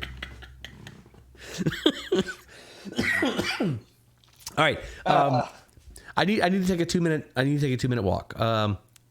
I'll be back in 2 minutes. All right, Chris, it's all you. Wait, are we going to? I don't understand. All right, let's do a break. Do a break. Fine. Go take a break. Go pee. Come right back. 3 minutes. 3 minutes. 2 minutes. 2. Be right back. 2 or 1.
Hey, look, when we promise you 2 minutes, you're gonna get 2 minutes, baby. Not 1 second extra, and you may get cuddles if you're just really sweet. Might be I true. wasn't 1 second early, but I wasn't 1 second late either. All right. So first 10 days going by pretty uneventfully. Second 10 day, you guys are in it. I've got all of your We're in it to win it, buddy. 10-day things, right? Wait, actually, no, we changed that. So now, hold on. Reginald gave up on the Sword Hilt and is now purchasing or researching the warehouse. Imani. Well, for now you did. Imani, what are you doing? Imani, what are you doing this 10-day? Oh, you're trying to find a bouncer. Yeah. Okay, sure. Gail, what are you doing this 10-day? I was looking for a magical weapon that's a finesse weapon.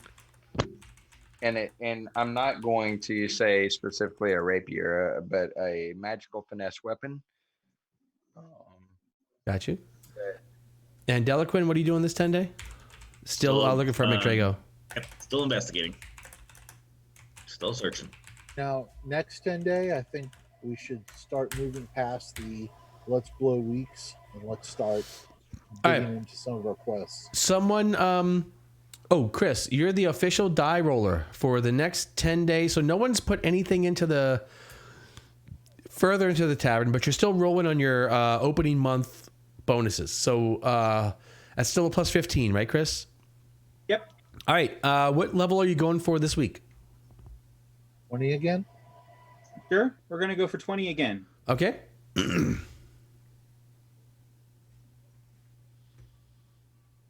And that is persuasion, right? Yes. You were using some charisma. It doesn't matter. You can just roll It's at a d20. plus 15. Persuasion or performance, they're both +8. Yeah, it's a It plus. doesn't matter. We're at plus 15 right now. With another 15. Woo. So that's a 30 actually. So we'll say that is going to.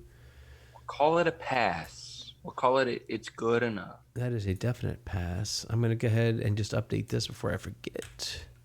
So in this 10 day, you're going to make another 160 gold. So you can have 320 dragons sitting in your tavern account. Well, that at least supports us for 8 weeks if we failed. Well, that's at end of 10 day. So we'll do that later. I just wanted to get the roll for the beginning of the 10 day. Okay, so let's see. A couple of interesting things happened this time. The Uncle Lucky shows up again. In fact, it's a another evening time, and he shows up,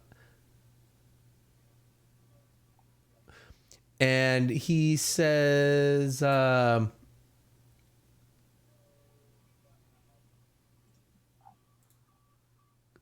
he talks to you guys. Says, hey, do you guys have any sort of private places to talk in this tavern? He kind of looks around. Up top? Oh, yeah, sure. Go to the library. Okay, so you guys go up to Or we can go to the den. Or the den. wherever you'd like. You guys, he's like, hey, as long as we can bring drinks there, right? We can bring drinks there? Oh, hell yeah. Okay, good. It's our So he- tavern. We can piss off the balconies if we Where want. can you not bring a drink? So he grabs a wineskin from Leaf, and you guys head up to the second floor, and it's subdued, but it's busy. You know, the tavern is still a busy time, and Uncle Lucky, he's so we're and he kind of look around. We could talk candidly here. You've had it searched. You've checked for scryers, listeners. Bring the lantern with us. What is this? It's a lantern of revealing. It'll show invisible, hidden, etc. That's useful. But what about listeners? What if some people are listening in on your conversations? Have you warded the we're place? Not that important. No, nobody's that interested. We can take care of that. Why don't you strike us up a tune? Why don't I? Raj? What? Sure. Roger, strike us up a tune. I'm confused too. I don't know what the plan is there. We have a bard. Let him play music while we talk. Nobody will hear us over the music. I'm just curious. You may want to I mean, consider. we're on the 2nd floor. The only way that somebody would be able to hear us here is if Yes. they were like hanging out the window or But- something. But no, Uncle Lucky, to answer your question, no, we have not done any countermeasures to spying because we're not on anybody's radar yet. Like, nobody gives a shit about us. Well, I wouldn't be so sure of that. I give a shit about you, and that means that others do as well. So you may want to consider that. I have found that the best places to conduct business are either in a well-warded room or the middle of a bustling tavern. You'd be surprised how many things you can say in the middle of a tavern where no one cares. But Well. if you're sure you're not important, listen. I have caught wind. I need your. I need your. broke I don't wind. need your. What's that? No, You broke wind? I have caught wind. The Zens, the Manchun Zens, they're looking to add to their ranks, and they're trying to make a deal with a red wizard of Thay. He is recently in town, and he is a wizard of some rapport. The Manchun are trying to recruit him. I need you to stop this from happening. Think we can take the wizard, or do you just want to screw up the meeting? I thought the forces of the Manchun were enemies of the Thayans. Well, you see, the Zentarum and the Red Wizards of Thay are they're fairly well connected, actually. And the Manchun Zens, they take power where they can get it. This wizard, I don't know his intentions here in town or why he's here, but I do know that he is the Manchuns are trying to recruit him, and I do not want this to happen. I don't know. Things are tight these days. We've had shipments go missing. The war has taken its severe toll in our operations. And he sort of slouches a little bit. He's like, I wonder sometimes if it's not time to get back into the old ways, but we are trying to maintain our business operations, and business has been bad. Very, very bad. And our finances are stretched very thin right now. Well, I think you've come too far to try to end up having to backslide. I agree with that. Well, perhaps. The point is, I can't necessarily afford to hire this person. And Manchun seems to have many more resources right now. With the downturn in financial activity, we are... He looks at you. He sort of talks to Imani mostly. He's like, it's tough times right now, Imani. We're pulling our strings. We're pulling in favors quickly these days. I need this person not to be on the side of Manchun. Some way or another, I need you to convince him that it is not in his best interest to join the Manchun. Whether by deception, whether by persuasion, whether by... You can bury him if need be. Any way you need. I need this person to not be allied with the Manchun. If we can convince him to be allied with us, that would be fantastic, though I confess we have little to offer him financially, and I suspect that is his primary motivation. So, I'm looking to you. I'm calling in favors from people that I trust greatly. Point us in a direction, Uncle. We'll see what we can do with it. In 2 We'll days, do our best. in 2 days, there is supposed to be a meeting. They were going to meet him at sunrise 2 days hence. There's a place here in town. You may have heard of it. It's called the Blue Alley. Yes. Yes. Yes. So Thank you for the round of drinks celebrating our return from the Blue Alley. Oh, yes, that's right. Of course. I'm such a fool. Now, the Blue Alley is dangerous. So, it is a common meeting place there's a T-junction there. And it is common for the one side to approach one way and another side to approach another way. And that way, should the business go sour, they can all just go back their respective ways. With the Blue Alley being a escape hatch of sorts for those spooked by negotiations. But Yeah, I would good recommend- luck getting anyone to escape through the blue alley. I would not recommend going in there. But that is it. So sunrise 2 days hence, he will be there. Can you be there? Can you handle the situation for me however you can? See what we can do. Nothing else. Maybe we can take out the other team and they won't meet, which will cause ill will. The other team, there's plenty of... I wouldn't worry about ill will with the other team. Don't worry about that, nephew. Cousin, I'm sorry. Don't worry about that, cousin. But, yes. Meet this... damn, what the hell is his name? The Red Wizard? Pretty Esloon. Vom Cringe. Meet this Esloon. His name is Esloon Bezant. Hang on. Okay, Uncle Lucky Quest. Spell me this one. Oh, there it is.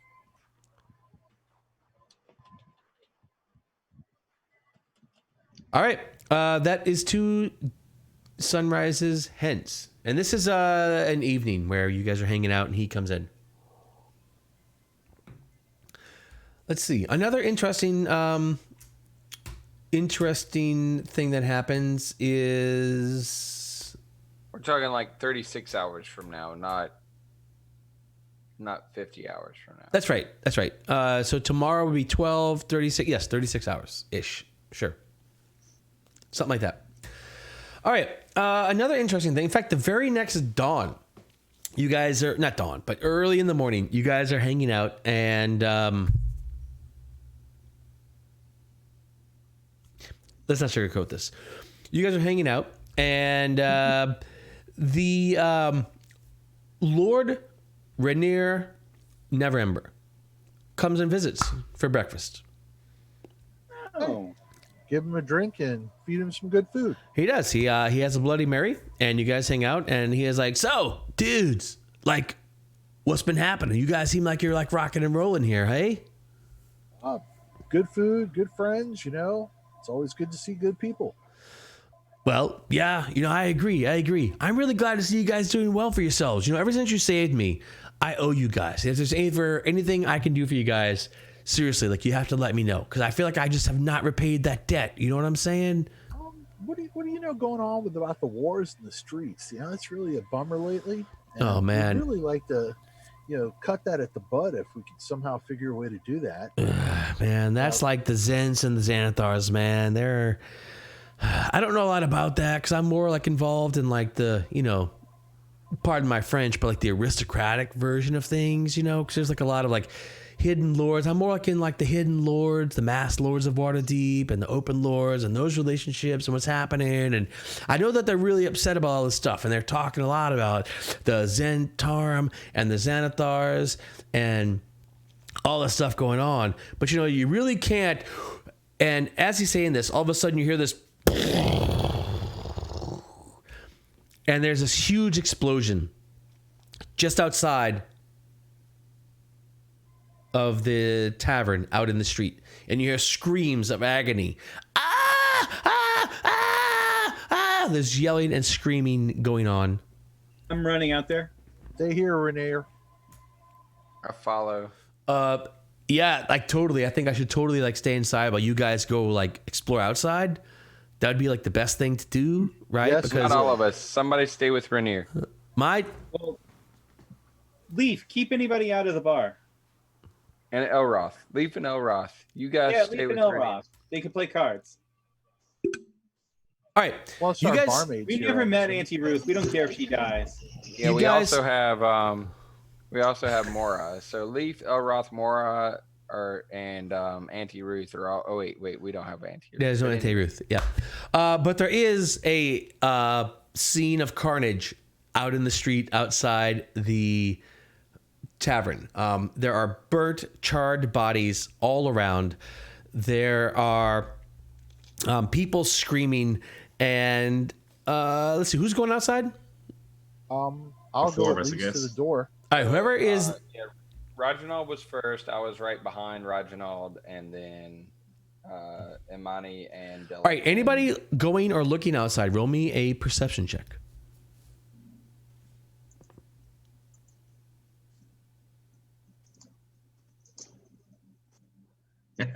Hey, our rolls last are one, I on. can't Oh, see wait, anything. wait. There we go. Everybody 23. else is in front of me. I can't see crap. All right. I'm too focused on trying to help people who are injured. There is like smoke. There are smoking bodies. The charred, the awful, horrible smell of charred, singed flesh assails you, and you're like, it's terrible. And Reginald and Gale, you guys notice in all of this, like there's bodies strewn all around. Nobody's moving, and everyone all around the bodies are like recoiled in fear. But what you guys, aw, thanks, Fox. Are you kidding me, Fox? That's pretty sweet. That Who's was better pretty than sweet. Who's better than a Fox? Can I just take a quick moment to say Fox? Yep. I mean, As you guys head out there, everybody's recoiled, and the two of you notice that there is one figure that is not recoiled. There is someone through the smoke and the haze. There is a small, short figure currently standing over one of the bodies of this place. And it's sort of like, it seems to be kind of rifling through this whole body, and you see it sort of stop, grab something, look up at you, and then take off. right, Leaving go get the him. alley. Go get him. Oh. Capture the creature. Okay. Probably gonna want But to. that would be initiative.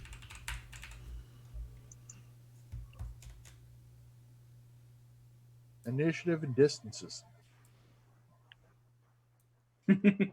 I was admiring his mustache too, Fox. Yeah, we're talking about you, Roy. Yes. Yeah, I know, It's the but most- it doesn't. My chin doesn't really come in as much. I've been letting this grow for like a month. This is like a month of facial hair for me. Is this That's crazy? Like the most facial hair Roy has had in the 20 years I've known him. Is this crazy? Look at this. Look at this big bushy beard. Look, can you see? No. Hey, look! I've been growing this out for 3 days. Shut up. This is like 3 or 4 weeks. It's like seriously, like This was yesterday, dude. I shut feel sorry up. for you still. Shut up. I'm gonna see where it goes. I let my hair grow out, and I'm letting my beard grow out, or whatever this is called. Goatee. We'll call it a Buzz? beard. Call it a Peach beard. fuzz? All right. So I don't anyway, know. so Yeah. Okay. So Gail and I'm sorry. Oh, Gail and Reginald. Yeah. Okay. So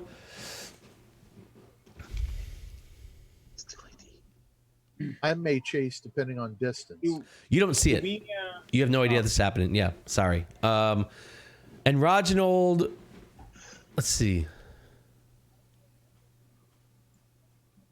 Well, I'll see my party running at least. Okay. So Oh, hey! Before we start, Roy, can you long rest us?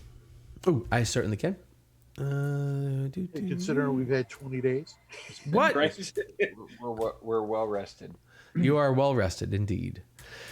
All right, so this thing takes off out of the alley to the south. Like it headed out the south entrance of the alley and heads out into the crowds of the streets of Waterdeep. Is anyone giving chase? Chase? Yeah, Who that would was like to my give first chase? Yeah, you're That's chasing. my first statement. I'm gonna give chase, and if possible, I'm gonna cast a spell at it. You can't now. Which spell do you want to cast? Sasha's hideous laughter. Yeah, it's out of sight. It's out of sight before you can do that. But it's headed out. So this thing is hard to spot. It's really really hard. I have a I better have map than feline this. agility, so I am. Yeah, you're fast. You're dashed. fast. Sure. I'm after it. Hold on. I must have a better map than this. Come on. Surely. Nope. Nope. I thought I had a better map for you guys. Dang it. I guess I don't. No, we're not the edge Just lord. check on the Thursday stream. You can probably find it over there.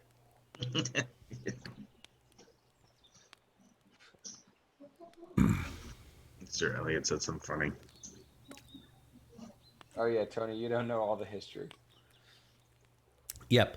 All right. So, yeah, it's gone, Chris, before you can cast, and you're sort of left in the dust. So I'm gonna do 2 scenes. Cut 2 scenes. So one scene is the alley where this tragedy is going on. The other scene is going to be basically Gale, who is super fast chasing this other super fast creature through the crowded streets of Waterdeep.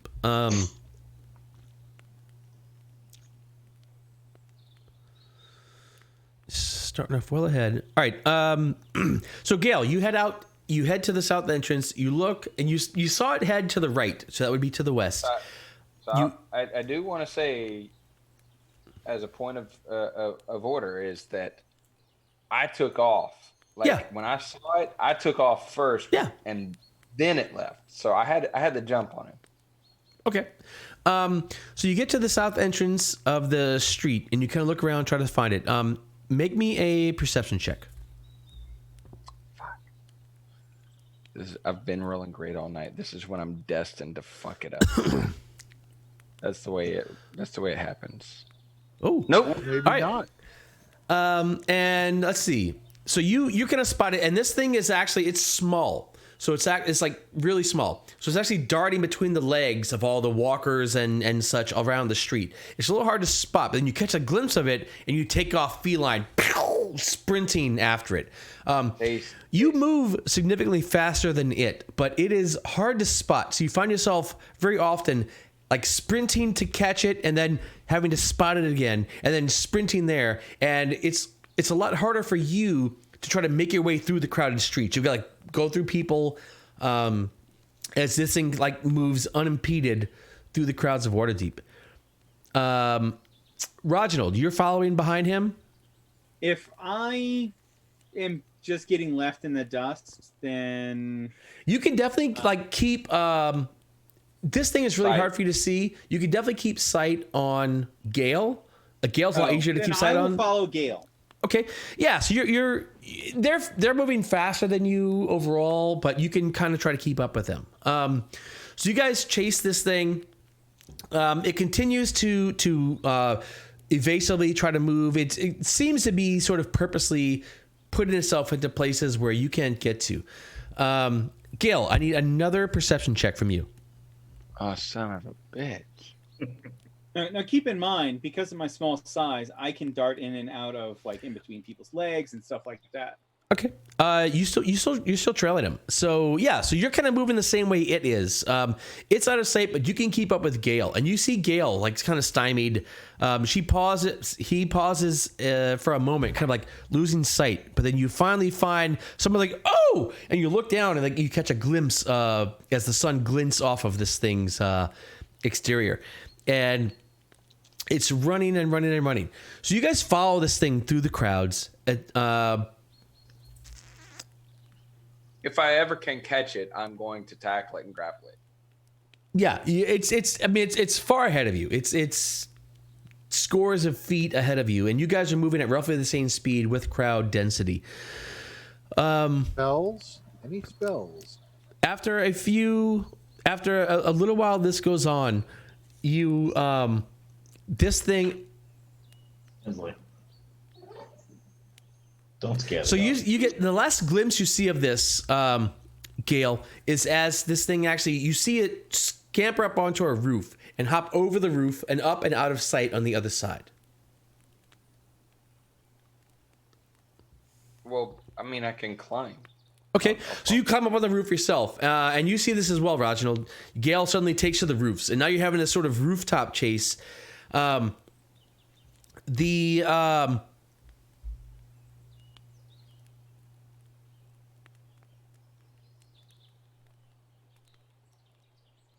right, Gale, I need one more perception check from you. Do it, Gale. Do it. Nat 20. God, damn it. Or 2. Wait. Was it a 2 or a 12? Oh, It's a it's a 16. 12. That's a 12. It's 16. The die showed 2, but the Yeah, it's doing that thing it did before. stupid Oh, thing. We've always gone with what was in the. Yeah, sure. Chat log. Yeah, that's the only thing. That's the only reliable record. Yeah. That 2 was not the 2 you were looking for. Right.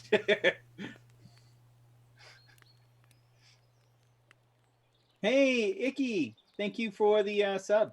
Icky's here. Yeah. Icky.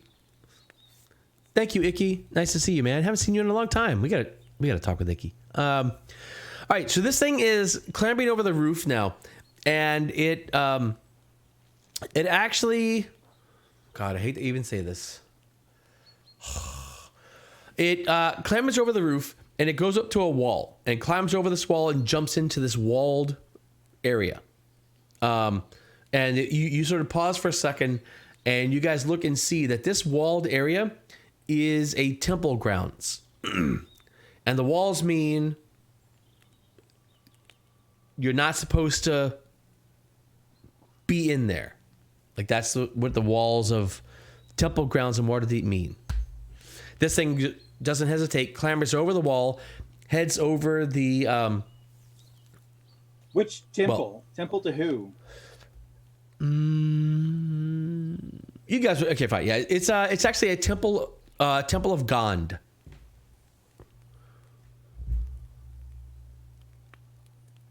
And as you guys are sort of at the wall, wondering what you should do, you see this. Oh, I'm sorry. Go ahead.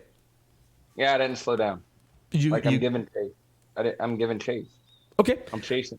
All right. So you jump over the wall, and find yourself in this big green area, and there's a huge green expanse, and there's another 50 feet or so, and then there is a tower that's actually built up inside this, and this is attached to the temple proper inside the grounds of the Temple of Gond.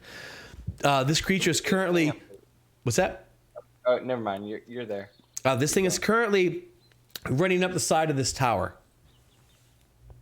Are you going in there as well, Reginald? Yeah. Oh. Yes. You scale that wall?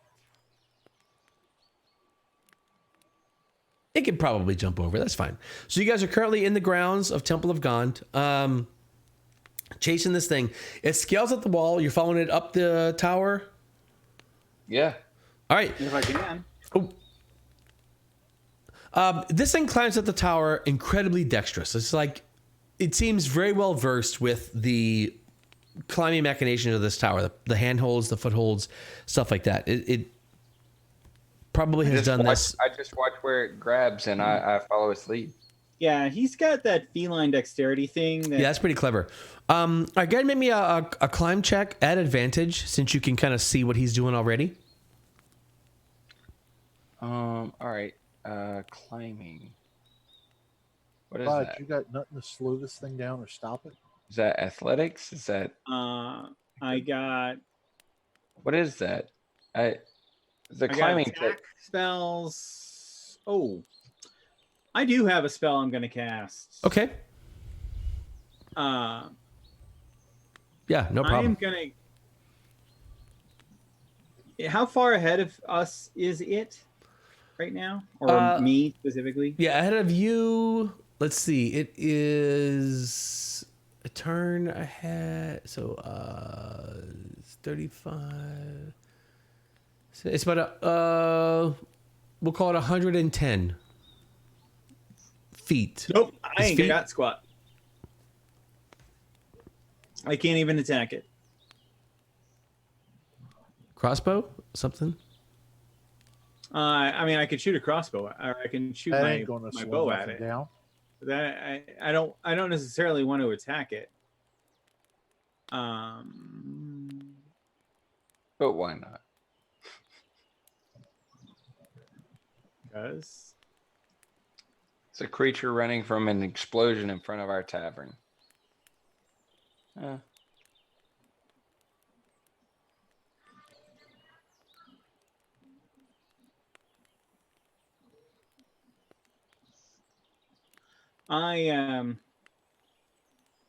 can I get a good look at it? Yeah. I suppose as it's clambering up the wall of this tower. Sure. Yeah. What does it look like?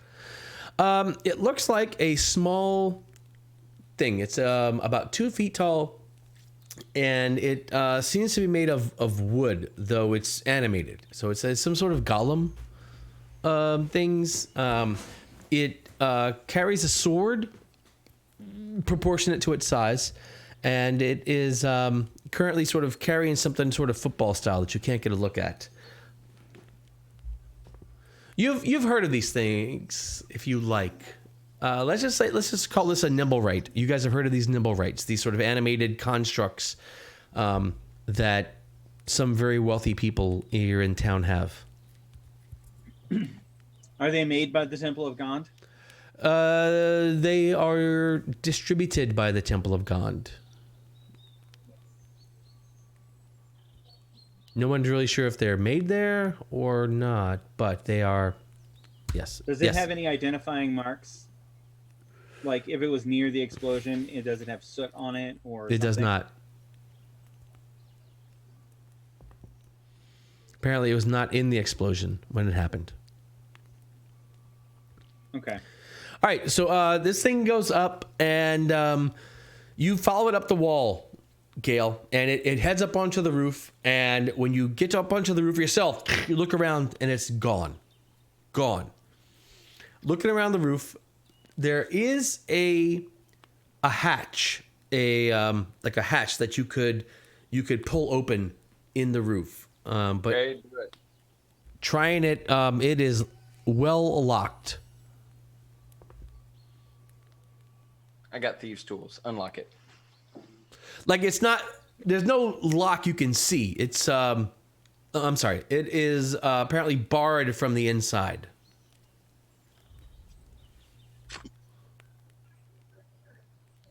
Well, kick it. All right. So you start kicking this thing, and within a very short period, very short order, two different griffins swoop in from different sides of the city, and these griffins sort of land, and the one of them lands next to you, and one is just flapping, and the air is like you can feel the huge air from this wings.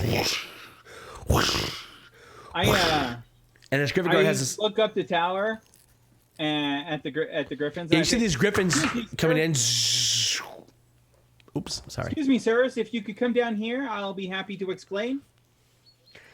You're at the bottom of the tower still? Yes. All right. Right now they're focusing on somebody at the top of the tower. And their lances are lowered. And they're like, sir. Use a cantrip. Okay. So I turn to the griffin who landed next to me, and I say, "Don't just stand there. Get this hatch open. Help me open this hatch." Sir, you are trespassing in the Temple of Gond. I need you to cease and desist. You are under arrest by the order of the City of Waterdeep. Lay down your weapons and surrender. Sir, I'm not arguing with you. I'm trying to chase a criminal. I am on the tail of a criminal who has just committed a violent act. Please help me. Please don't slow us down. Help me get this hatch open. There's a criminal escaping right now. The one that's floating above you, he says, "Citizen, you have to the count of 3 to disarm yourself and surrender." Fine. You're making a huge mistake here. But I was once a City Watch member. I am not here to fight you. You're making a huge mistake. We need to be chasing the real criminal. But I am not going to harm you. I am no threat. All right, Reginald, what are you doing? I'm sorry, you said a cantrip or something? I changed my mind. I'm gonna cast invisibility on myself. Oh! Gale, I got your back. Never mind. All right, so Gale, the one guy stands up, and the other guy who has landed, he comes over to you, and he actually he takes your weapons out, and he puts manacles on you. He says, "You are under arrest." He reads you your City of Waterdeep rights. You're under arrest for trespassing upon the tower of the Temple of Gond. And I recite the rights along with him. As he reads them, I recite them. I understand. I recite along with him. As many times as I've arrested a criminal, I just go along. I understand.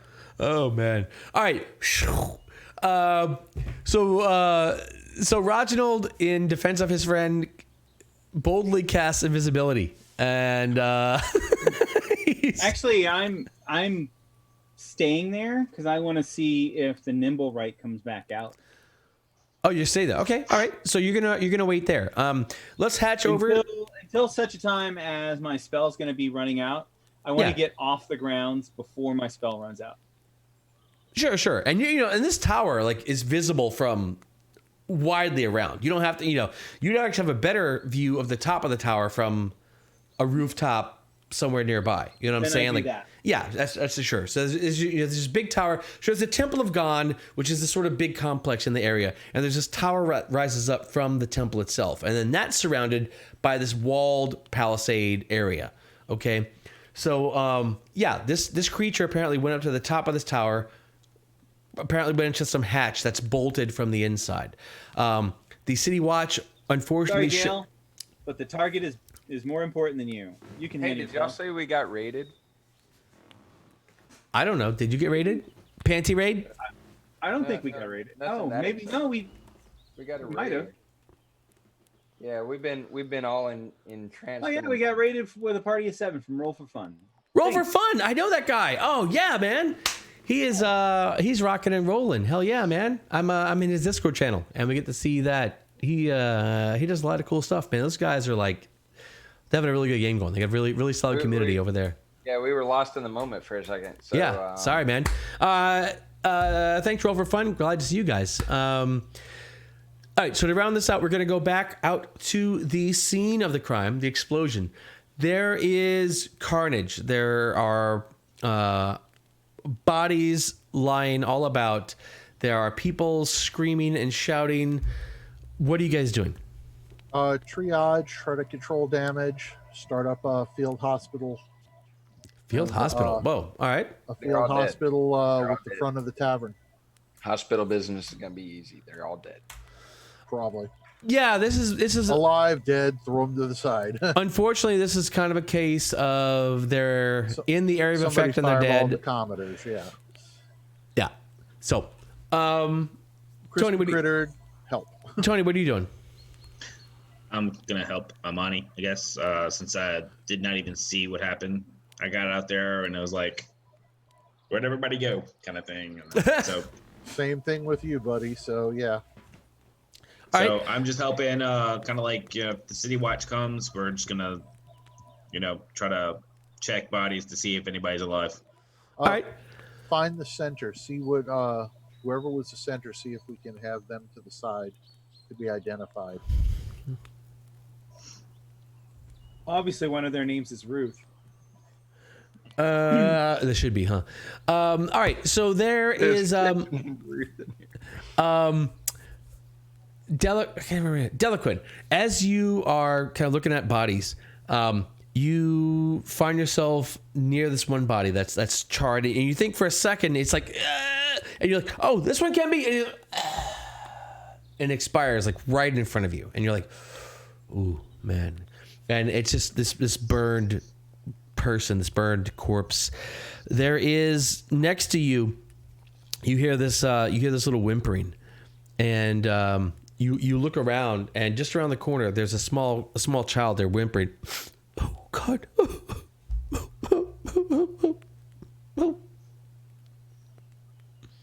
right, I go to the child and try to comfort the child. Yeah, and the child's like, oh, that was so terrible. That was so terrible. Why did that? Oh my goodness, everyone's blown up and fried. Am I gonna die too? No, young one, you are safe. I don't feel. I try to bring him the child into the tavern. Okay, it's I need to find my mom. I need to find my mom. I shouldn't even have been here. Oh man, what do I? And he's sort of you see him clutching this necklace. He's like, what do I do with this? And he holds up this necklace. And it's just a sort of golden embroidered necklace. And on the necklace there are a couple of large red stoned gems in this big necklace. He's like, necklace of fireballs. What do I do with this? What do I do with this? I found it. I heard this plop in the barrel here next to me, and I looked in and it was here. I need to find my mom. I gotta go. Wait. Stay here. We'll find your mom for you. So I kind of try to usher him into the Troll Skull Tavern and have Elroth assist me if he can. He doesn't want to go to the tavern. He wants to go. Bars is really the New Orleans. He way. really wants to go find his mom. I don't want to. I don't. He's like, he starts to like pull away from me. I want to go. I need to find my. He's holding this thing up. I need to find my mom. I need to find my mom. We will help you find your mom. We will help you. Take that away from him. Before we get the next big explosion. I call over to Amani. Amani, help me with this child. He seems to be distraught with the loss of his mom. Can you tell me who your mom is and what she looks like? Yes, of course I can. My mom, she's beautiful and she's tall and she's got blonde hair. And he's like, this isn't helping me. And he reaches back to throw this thing at Amani. Command him. What? You gonna murder him? What? Oh, I'm commanding him. He said command. Command. I'm casting command. Oh no! All right, what do you command him? Halt. And I go take the thing from him. All right, he's like, and he pauses a second, and you like just pluck this necklace out of his hands. He's like, I need my Now mom. calm down. Let's go find your mother. Okay. And it turns out, unfortunately, that his mother is one of the victims that has been killed in this thing. Not far from where he was playing, is his mother, and you recognize her. She's not like completely charged. She was near the edge of the blast, but he's like, "Mommy!" And he runs over and he's like grabbing this person, and the person is just lying there, sort of half of her face. Where's the rest of the wash and all? You see charred. This is only like within the first minute of things. This is like 1 minute goes by. Within 5 minutes, the watch actually shows up, and they come up and like, hold, what be, gods, and they start blowing whistles, and before long, within the next few minutes, scores of watchmen come in from both of the entrances into the alley. Minus 2 Griffin Riders. Well, yeah, but scores. But a couple of Griffin Riders do actually come in, and they start sort of circling around. You can see them kind of circling in and out as you can spot them through vision up above the buildings above you, and the entire watch. Seems like the entire city watch is here, and they cordon off this town. And like, Everyone, remain where you're standing. The city watch is on guard, and we shall find out what happened here. And the guy standing there seems very unsure of himself. Whoever the commander is. Within a few minutes after that, you actually see a magistrate show up. And in fact, like almost simultaneously, a second magistrate shows up, which is almost unheard of. 2 magistrates in a single situation is almost unheard of in the city of Waterdeep. And these 2 magistrates show up, and you see them kind of look around, and they go, they confer with one another, and they talk, and they're like, yes, it's very well. And one of them leaves, and the other one looks up and he says, no one leaves this alley. We shall question every single person here, and we shall get to the bottom of this. Do not worry. For here in the city of on them. 3 people already left this alley. For here in the city of Waterdeep, the laws are strong, and order shall prevail. We will get to the bottom of this travesty, and we shall prosecute those responsible. And with that, it's the end of a session already. Boom! Unless you guys want to play longer. Extra That's credit? up to y'all. Extra time?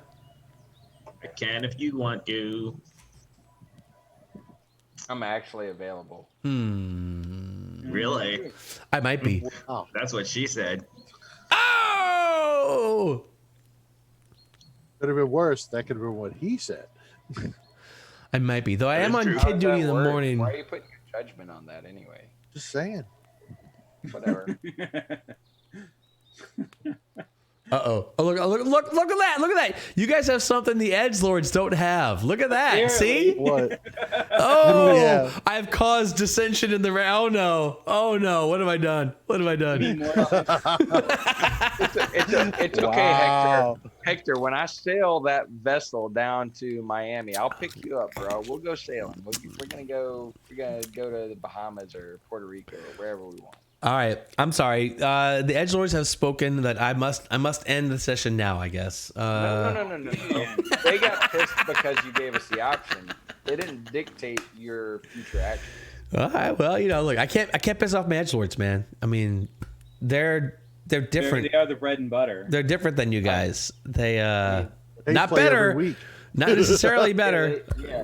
Yeah, we could play an extra 3 hours and still not get as much game time as they get. So cry me a river. Let's see. All right. Well, I'll tell you what, you guys. I mean, I do have work in the morning, so not past midnight, please. But I'm game. Look, Chris? Hector is on our side. He's like, keep going, roll with it, go. all right, Chris. I think we've been Are more y'all even gonna inspired need tonight. me if I'm camping out? I gotta take a pre-break. I'll be right back. Well, we'll break. I mean, if we're gonna play more, of course we need I you. think we've been more inspired tonight, and it would be just a tragic shame to break this party up. All right, look, let's take 5, and we'll get back for fucking extended hours, man. Here we go. I've got more content like prepared than you guys have been to in like 6 weeks. So, Extra Disney hours tonight. Yes. oh baby. All right, let's take 5, and we're gonna come back and see what the hell happens after that, man. Rock and roll. Fun. See you I soon. like it.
Yes. Reginald did.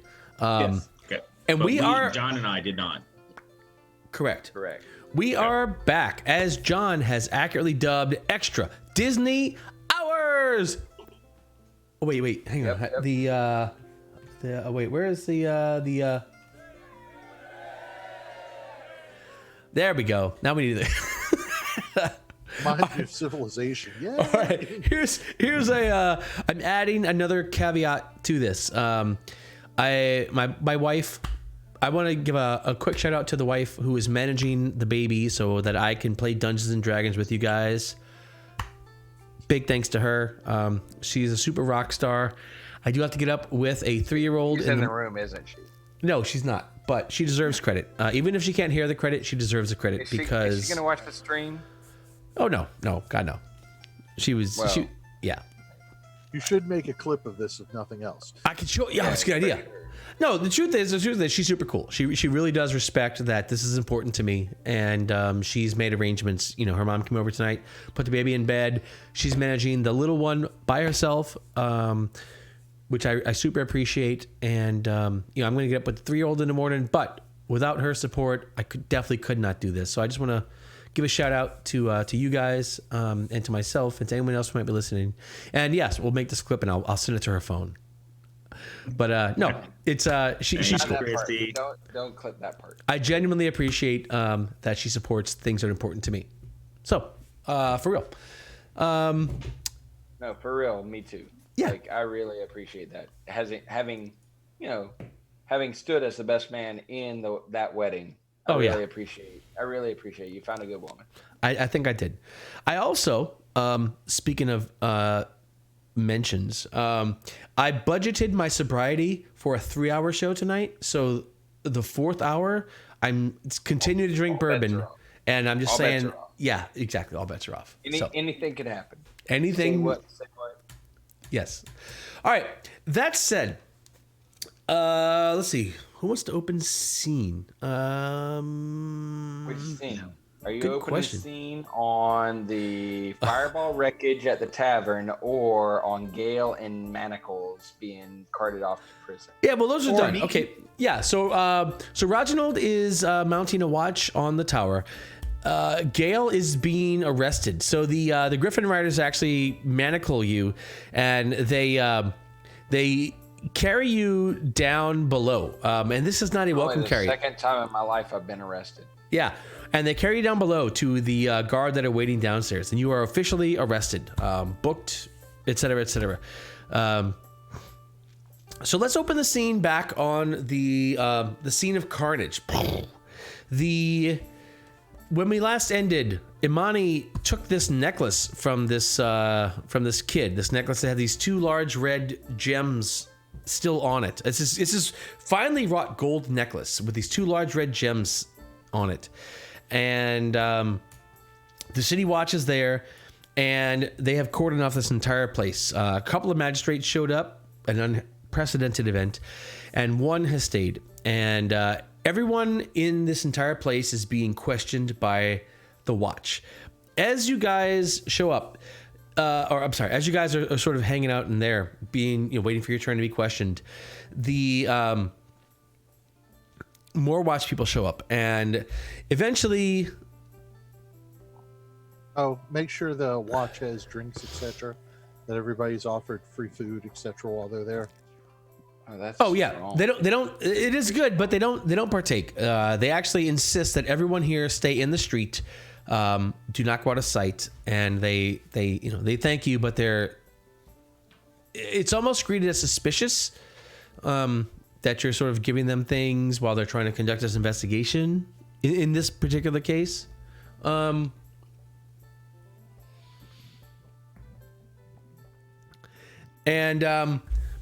eventually the I don't really want to do that. Try to comfort the kid while we're waiting. Father Brown or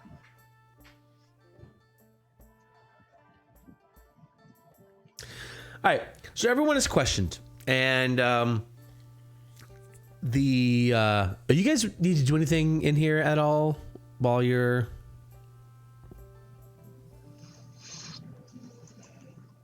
No, not that the watch is here. There's nothing we can do. We're told to stay put. So we stay put. All right, He already Wait already for our offered turn. refreshments, and that was a hard pass. Delaquin. I'm basically just waiting to report what happened after the explosion. I'm not really sure what happened.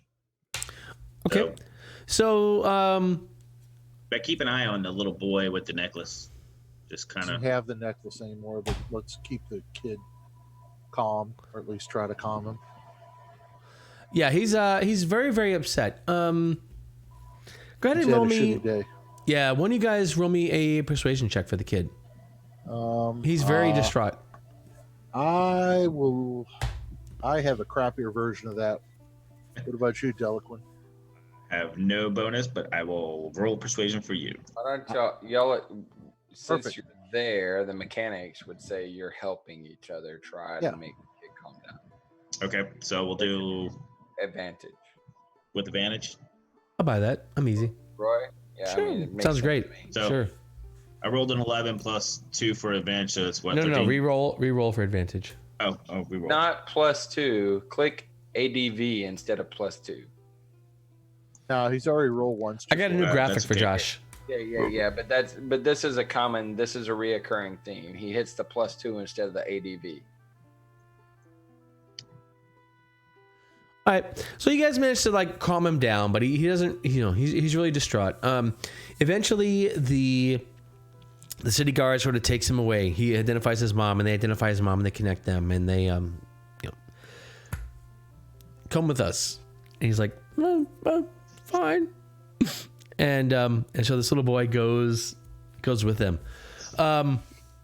Someone else who is there, as you guys are sitting there, the Lord Neverember, Renair Neverember, sort of steps out. He's like, dudes, what the hell happened out here? Carnage, man. Carnage. Wow. Looks like somebody fireballed the area. I would say so, man. This is like crazy. Does this happen a lot around here? It's the first time it's ever happened since we've been here for the last few months, so I imagine that'd be bad for business. Man, we should totally I could talk to the magistrate and get us out of here if you guys are tired of sitting here. I don't know. What do you? yeah, they're almost done. We'll wait our turn. I mean, we live here. It's not like we're going far. All right. Yeah, right on. So he actually walks out. He's like, hey, yo, magistrate, yo. And the magistrate looks over. He's like, Lord Neverember. It's like, yeah, man, it's like me. It's like, hey, what's happening? Like, you guys are questioning all these people, right? He's like, yes, my lord, I must ask if you have any information that might be useful to this. He's like, dude, I wish I did, man. I was inside the whole time. I got nothing to say, but these other people might, And the magistrate said, I understand, my lord. You're sure you have nothing that you could contribute? Sorry, dude. Very well, my lord. Of course, you may be on your way. These other citizens we will detain and speak with. And Renair looks back at you guys. He's like, all right, my dude. Good luck. See you again next time. We'll see you after we're done talking with these guys. And the magistrate knows. She's like, you're friends with Lord Renair Neverember? Yes, we were inside drinking when the explosion happened. I see. Well, come. And he summons the scribe, and the scribe is up with his pad. He's like, so, what can you tell me about what you saw with this event? All we can tell you is we were all talking to Rainier. We heard a big boom. We ran out. Two of my parties, I guess, saw something. They ran that way. Who? Wait, what? Yes, two of my party. They left the scene of the crime? They were chasing something. Who they are must these have people? saw something. I must have their names. Gale Finder. He Yes, used to be with the City Watch. Indeed, and the scribe is scribbling. And the other? Reginald, Bard of Renown. Indeed, and they are friends of yours. They, Yes, they're part owners in the Troll Skull Tavern. I see. We were inside drinking with Lord Rainier when all hell broke loose outside. And he calls up. It sounded like. He's like, God! And the scribe runs over. He's like, put out a city watch for these two people. Could you give me their descriptions? Sure. right. Describe Gale. All right, so a City Watch takes this and they put out a citywide search for these two people. APB. An APB. Attention all cars. Two people left the scene of the crime. This is great. John. People of interest. Oh, John is such a good friend to have. Well, no, that we're all in there drinking. Every time I get I mean- arrested, I want John to be there to have my back. Oh, man. Don't worry, I've got a magistrate. Don't forget, I met a prosecutor. We're okay. All right. Prostitute. A That's different prostituter. from a What? prosecutor. A prostituter? Prostitute. And Prostitutor. prosecutor. Yeah, we'll have one of those too. One of them's gonna really help you out in jail. The other one is not. Well, it depends on how long you're in jail, doesn't it? All right, so you guys are handled quickly, and they Wait. not you. They talked to a couple people, and they ascertained that you guys are in fact the owners and reside in the Troll Skull Tavern, and you are summarily actually allowed to go back into your residence. You are told you shall be summoned, prepared to be summoned to court to testify upon these matters and upon those who left the scene of this crime. All right. Good job, citizens. It is good to have spoken with you. You seem to be upstanding people. Thank you. Like I said, free drinks to the watch when it's all over, guys. Indeed. If you could provide non-alcoholic beverages, we would much appreciate it, in fact. Definitely. Yes. Very well. All right, John, you are making inroads with this magister. He loves your open demeanor. And Throwing your business partners under the bus. Not at all. Y'all were in the tavern with us when it began. How can you be involved? No, it's all true. It's all true. You're Yes, right. and our friend the Lord, Rainier was there to testify right. that we were there. and he can testify if we need him. We all actually went totally good guy. All right. And damn the consequences. So. all right, so the day goes by. Let's see. Gale gets arrested. The other two are in there. The crowds disperse. A couple of hours go by, and the bodies are taken away. The crowds dispersed, and things sort of relatively go back to normal, except that the people of Troll Skull Alley are sort of like out and about. Now would be a really good time to advertise drink specials. Chris, I need a perception check from you. Now, so you're staying there like till tomorrow? I Until mean, his invisibility wears off. well, no, because I went to a higher vantage point. So I'll stay there. Yeah, I mean, indefinitely. We'll stay Indefinitely. Okay. I need a perception check so the day goes by. Nothing happens except that Gale gets arrested. A contingent of guards comes, takes him off in shackles. Nothing happens. The sun goes down. It's now nighttime in the city Waterdeep. Life sort of, there's this sort of hubbub as the evening crowd goes out. People doing their. Who did he go down on? Wait, you going down on Everybody. You're going down on what? But said the Sun sun went went down. down. Who did he go down on? Ba-dum-bum. I get the drink what for do you that. need a perception check with what advantage? You said? Disadvantage. I'm sorry. So it's nighttime, and you're sort of still kind of at nighttime. It's nighttime, and you can make out this whole tower, but it's nighttime. I need a perception check at disadvantage. Okay. Perception check. Disadvantage. He's standing watch. Oh, I finally got a 20 and it got nullified. Yeah. All right. He's standing watch. All Wide advantage. I right, do so- have a good vantage point, and I have dark vision. Yeah. Why was he at disadvantage? What's the range of dark vision? 60 feet.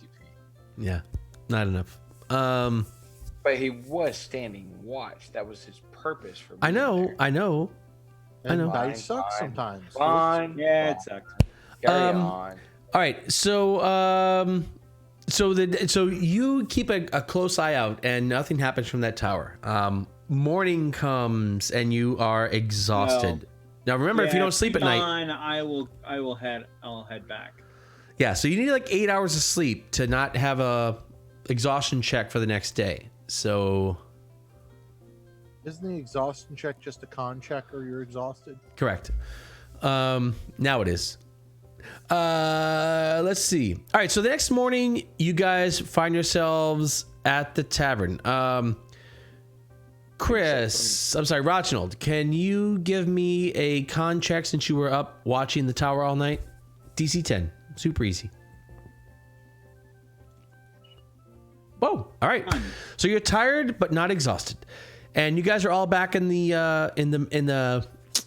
common area that you meet in, except for Gale.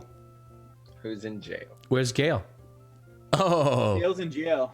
Gale's in Yeah. jail. Down no with clue. OPD. Well, Oh, you know, well, Chris- Reginald will tell you, I suppose, that Gale has been impounded by the cops. well, let's go. I'm going to go to the cops.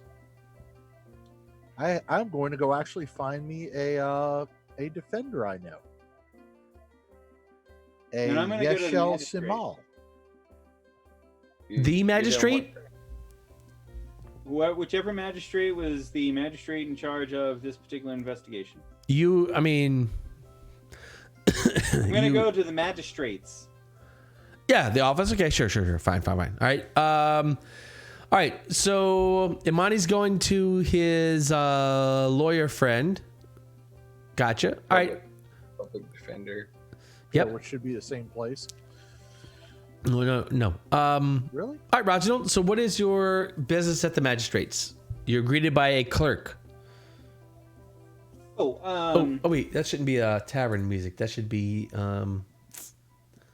what's good? I don't even hear the music. What's good? Drag- Magistrate? Dun dun Dun, dun. dun. The Pink Dun, Panther dun. theme? I'm thinking of Dragnet. Just the facts, ma'am. Oh, here we go.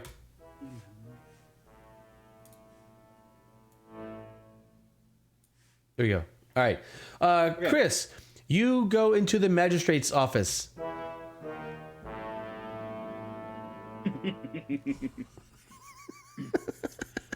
Yeah, I was near the location where an explosion happened yesterday, and I've come to give my testimony on the matter. Your testimony on an explosion.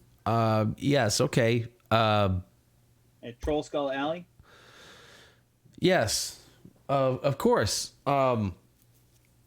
Let's see. Let me get a scribe, and you can give your testimony to this scribe on what happened at this Troll Skull Alley location. Please wait, sir. Sure. And you go and you sit on a bench. Mm-hmm. All right, for a while. Imani, what are you doing? I guess I'm going to go. Well, how do you get somebody out the goal in Waterdeep? Good question. You can petition a magistrate. If you have a lawyer, that's rare, but they are experts at petitioning magistrates. Do I know where Yeshel is?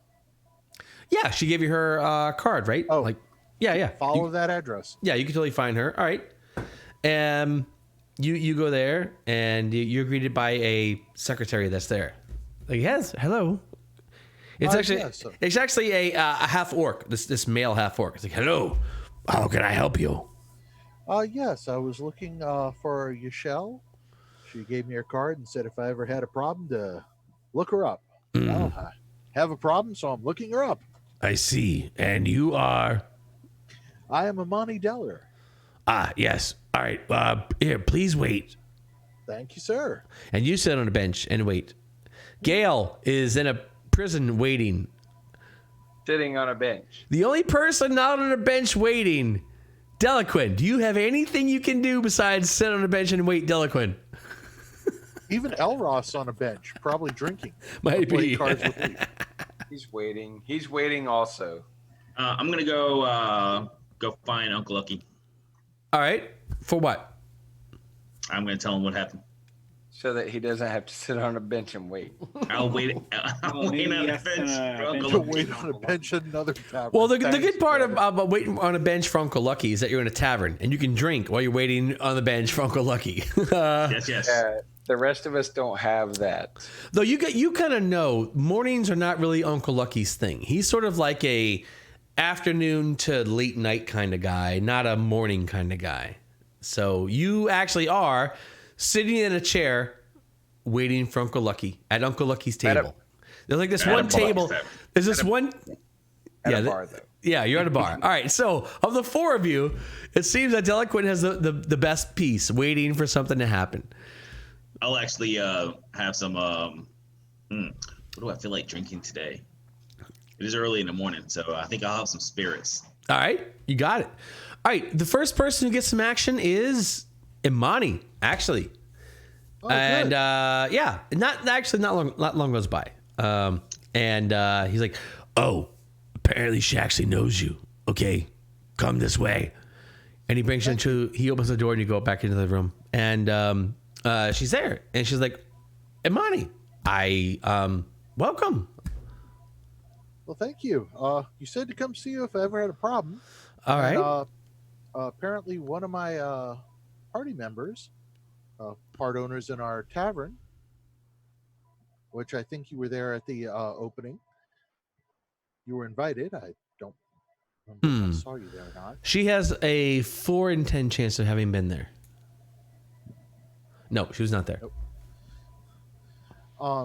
But anyway, one of my party members is in the goal for trespassing at a temple, I believe. I see. Was he trespassing? I know that there was a big explosion outside of our tavern, a bunch of dead people. Indeed, Looked like somebody indeed. fireballed. Wait, I've he heard took of this. off. This is the explosion in Troll Skull Alley, right? That is correct. Oh, a lot of people died in that. That's bad news. That's bad news. So And your I friend believe- then was trespass. Wait, what's it got to do with trespassing on the Temple of Gond? Well, let's start. We were all sitting in the tavern having a drink with Lord Rainier. Okay. We were just drinking. All of a sudden, we hear the Wait. big Lord explosion. Rainier Neverember? Yeah, nice guy. All right. She actually takes some notes. Okay. All right. We were sitting there drinking. All of a sudden, we heard an explosion. We all ran outside, Yeah. and all of a sudden, two of them took off. So I'm assuming they saw something that they chased Okay. or someone. Got I you. didn't see anything. The carnage was just insane. I was trying to see who I could help. I can imagine. That is very, very noble of you. Very noble of you. Well, thank you. Sadly, was not too much I could do. It was bad. But anyway, he is, I believe, in the goal, and I Wait, so he don't left the know- scene of a crime, Yes, but that's not why Well, he I was guess- arrested. Why was he arrested? I believe he was. They said he was trespassing on temple ground. Yes. Was he trespassing on Temple? Was he? He was in the Temple of Gond on some tower. So all I can figure is that he was chasing something he saw fleeing the scene. But he was. Oh God. All right. I got you. No problem. No worries. This is no problem. So I don't know the process to, try to get him out of the goal or how this No. works. All right. So he was. I'll have to look up this case. That's fine. But you say he's friends of Rainier, like Lord Yes. Rainier Neverember. Yes, Oh. we've done him a favor. We you- actually saved his life. All right. What are the chances you get Rainier in here to actually or into the court to actually speak on his behalf? I don't know. I know he came to our opening without a problem. All right, look, I will look up this case. You talk to Rainier. If you can get Rainier in here to vouch for him, Gotcha. I can go do that. okay, great. Sounds good. All right, who else is waiting on a bench? Oh, Gail, you got nothing. You're in the I'm system. on the bench. You're in the system. You're eating bologna sandwiches. You're you're like I've told you that story. Yeah. Those bologna Yeah. sandwiches. You're are eating bologna not- sandwiches and waiting like something like, You hey, wish you had hey! your shoelaces. I'm asking some dude with tattoos on his skull if I can have the roll of toilet paper because I ate the bologna sandwiches and I need to go take a shit. That's exactly it. Just wash the soap in the showers. No, look, We had the discussion too. you clearly haven't heard this story about the time I really did go to jail. No. I'm not going. I'm not. No. Chris, what do you have Yeah. going on? Just waiting to give a statement, I guess, to ascribe. Oh yeah. So you're in the courts, and the like it is. It's only a couple of hours for you, and this scribe actually just came out. He's like, sir, I hear that you have information about the explosion in the Troll Skull Alley, correct? Correct. Yes. I am here to dictate your statement in the Troll Skull Alley explosion. Great. All right, please, sir, tell me what happened. And he dips his quill in the ink. So we were inside the Troll Skull. Wait. manor. We dip. We were in the yes. Okay. The Troll Skull. Yes, manor, I got you. Yes. And with Lord Rainier Neverember. I think you're gonna want to use shorter words. Yes, sir. And we heard an explosion outside Heard and an screams. explosion. So we rushed outside to see what was going on. Rushed to see what was going on. Yes. Okay. We saw a small Saw small being being. rifling through. That's what one she of the said. Get it? Yeah. Oh, Yeah, sorry. they were dead. Okay. Yeah. Okay. Saw small being and Who then fled. who fled. We chased him through the streets. We chased through streets. Yep.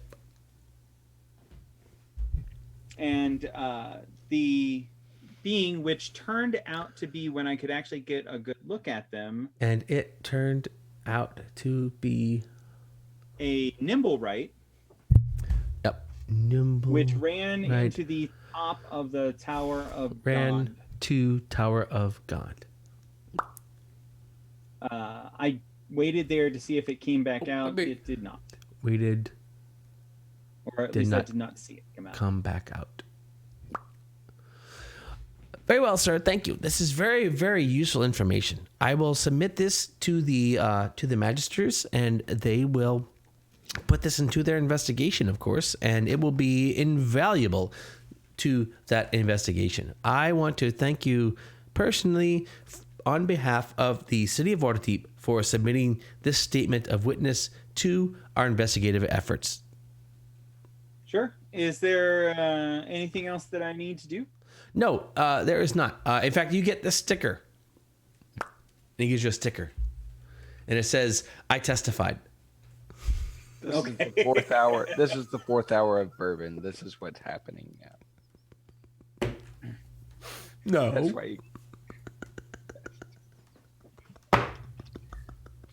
Okay. What? If you then- testify, if you vote, you get a sticker that says I voted. If you testify, you should get a sticker that says I As I testified. agree. especially in Waterdeep. seems What happened? Nobody saw nothing, but he was shot by 47 arrows. What? Everybody has bows. He fell into them. I thought that was sounds pretty. perfectly reasonable. Look, I- look, whoa, wait. Just a little more What? plot before the next sip. A little more plot. A little. So I go to sleep. Oh, he's sleeping. Oh, that was a little more plot. Fine, have a drink. Okay. Hey, did I mention I lost 16 pounds You did. from not? And the All only right. thing I did. And I told you I found it Yeah, but I stopped right drinking. here. But you didn't start drinking. Well, You don't know. I what guess I do. my next step is Lord Rainier.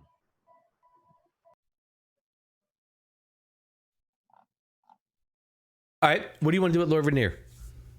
Whoa. See if he'll go give a statement or testify for us. All right, yeah. You head up to the Rainier estate, the Never Ember estate. Actually, you go to the Never Ember estate, and the guards. You sort of like wait, blah blah blah. But eventually you get in, and Rainier's there, and he's like, "Oh, Imani, baby, what's happening, dude? Oh. Like, We got a little favor to ask. oh, hey, look for you, man. Anything like, what do you need, man? Tell me." I need you to testify that Gail's a good guy, that he's with us when the explosion went off, that like we didn't kill All right, look. anybody outside. All right, look, whoa. I don't know if Gail's a good guy. I mean, he might be. Okay, He might be. I'll buy that one. Right. But that he at least But- was with us. Oh, he totally was. Like wait, Gail got arrested?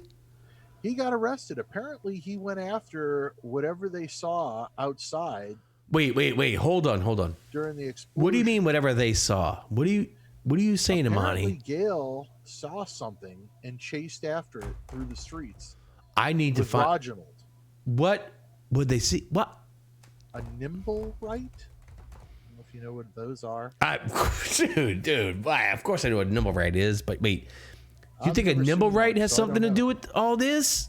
They chased a nimble right to the Tower of Gond, and apparently Gail was trying to get into the tower where it apparently fled to, and Well, we got to get in that no. tower. Dude, we got to get in that tower. If the nimble right went in that tower, then we got to get in there. it all may right. have left by now. I mean, it's been a day, but But why I would it know go to that that, tower? Huh? Why would it go there? What's in No there? clue. It must be some base. We got to get in there. We got to But get I in know there. Gail's in jail. All right. No. Okay. We got to look. Oh, hail. No. Look, we're gonna all get together. We're gonna get Gail out of jail. We will prevail. Don't you worry. We can roll with this. Yeah. All right. All Have right. some more ale. That's my ale. That's what I was looking for. God damn it. All right. Fine.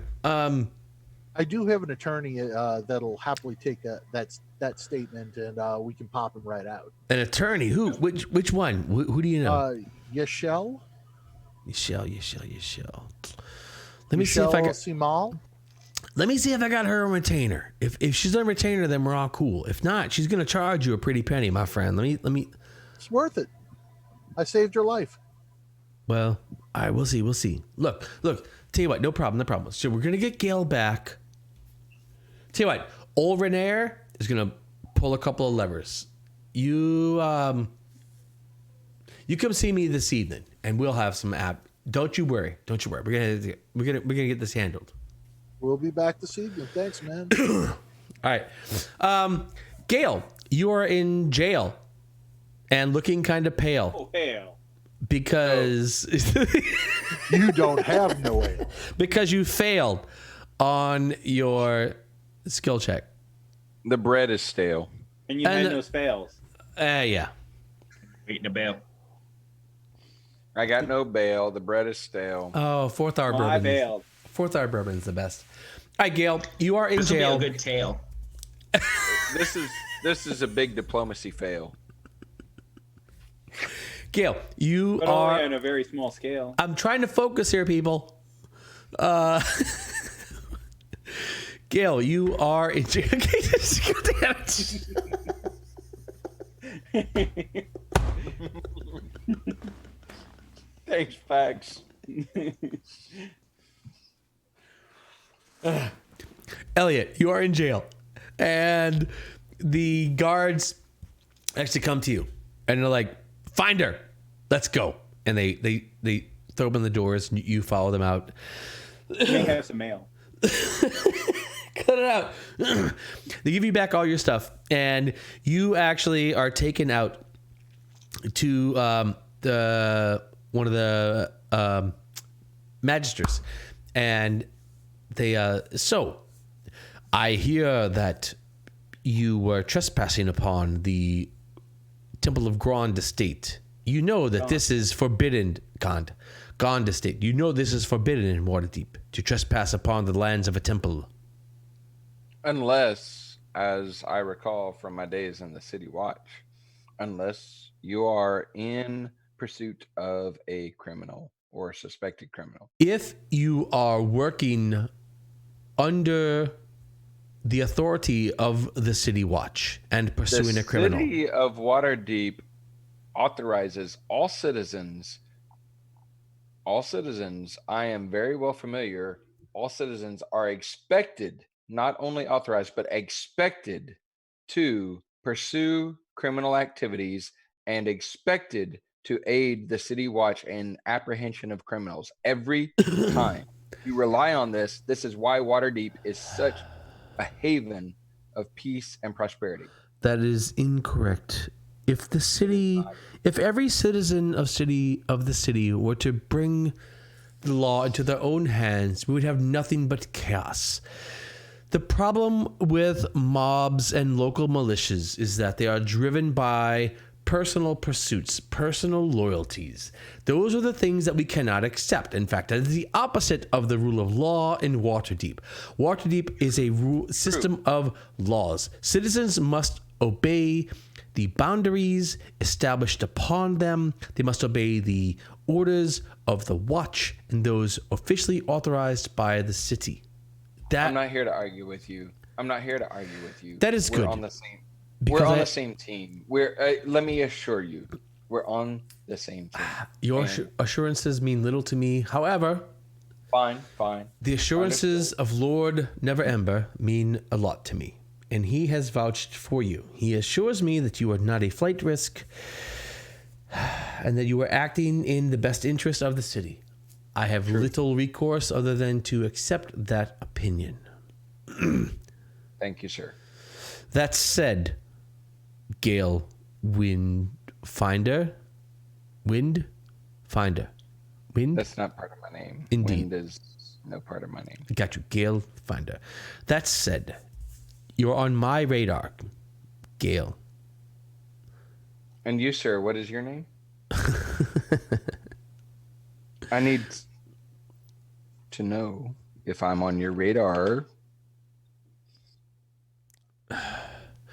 I am Magistrate Melshimber, and I am currently in charge of your case.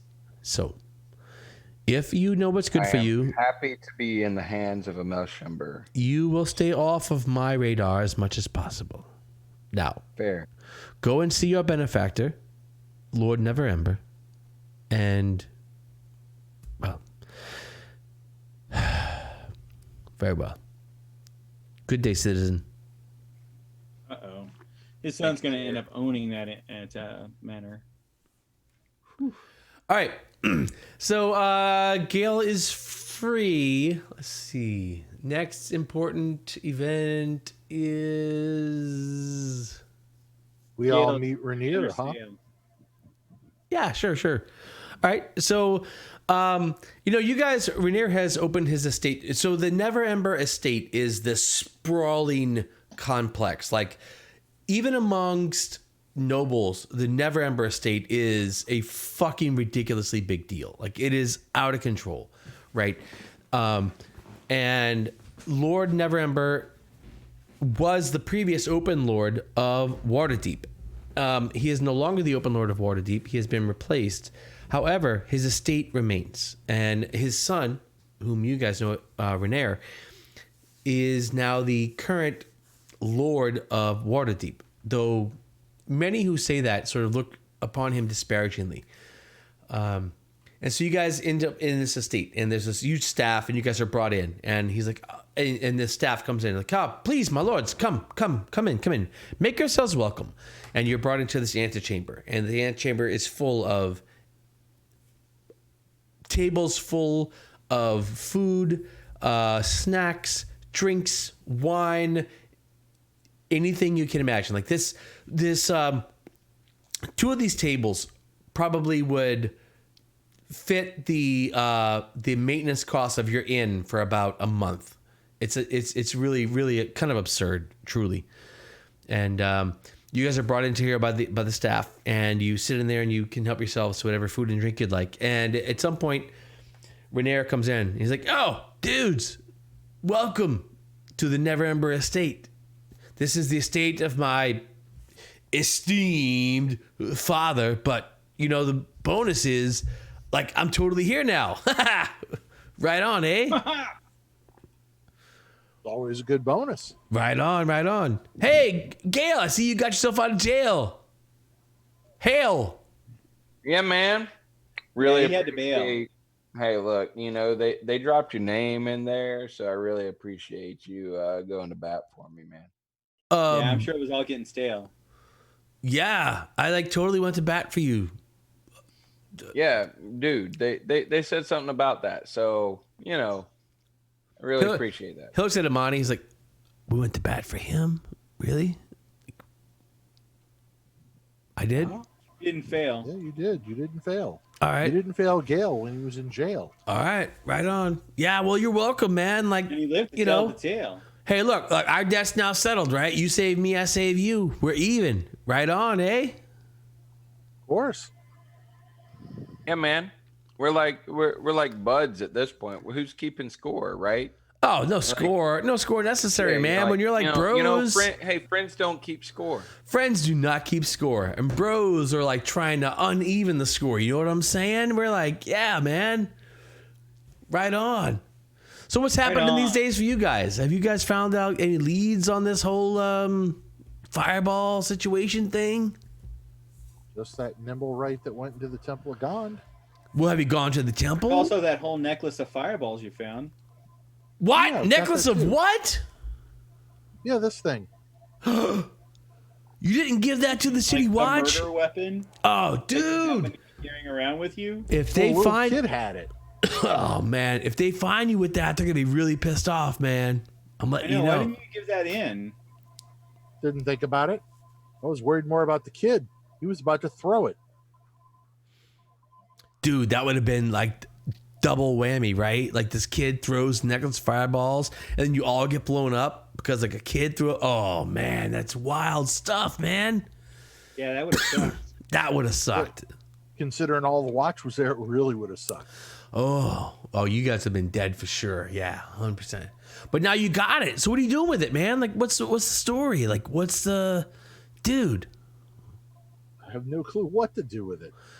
I just waited out the kid's hands so we didn't get blown up. Oh You yeah. didn't give it to Elroth? Like if you don't need it, I'll take it. Like that's a cool ass thing to have, man, you know? Sure. That give would it be to a her. cool ass thing to have. Yeah, are you kidding me? Give it to But we Rainier. should probably turn But it into the magistrate as the, probable murder weapon. Oh, yeah, well, you guys should probably do that, I guess. But if I had it, I would that's a cool ass thing to have, you know what I'm saying, friend? I'm sure you can have all the wands of fireballs you wanted, man. You're Well, cool. I am cool. You got it going on. I do have it going on. That's not a lie. It's not a lie. I do have one question. How many fireball beads have to still be on the necklace to prove it's a fireball necklace? You just want to hold You it. can't and take use them the off. fireballs and then turn it in like way after. You can't take them off? no, you take them off, you throw them, they explode. Or is it like a grenade? You pull the pin and it's done? All right. Yeah, the necklace is the pin. All right, fine. Well, you that's a could super throw cool- the whole necklace and they all go off. That's a super cool find, man. But like, If you could just take some of the beads though and give away the necklace, that would be. Oh no! Once you take them off, they explode. no, I've heard of these things, man. Don't pull those beads off. I'm telling you. Yeah. Yeah, we don't want to. Unless you mean to use them, like if you got to use them, then you use them, like right. That's like what it is. But like, no, don't pull them off unless you have to. Right. All right. So what do you do with the necklace, Imani?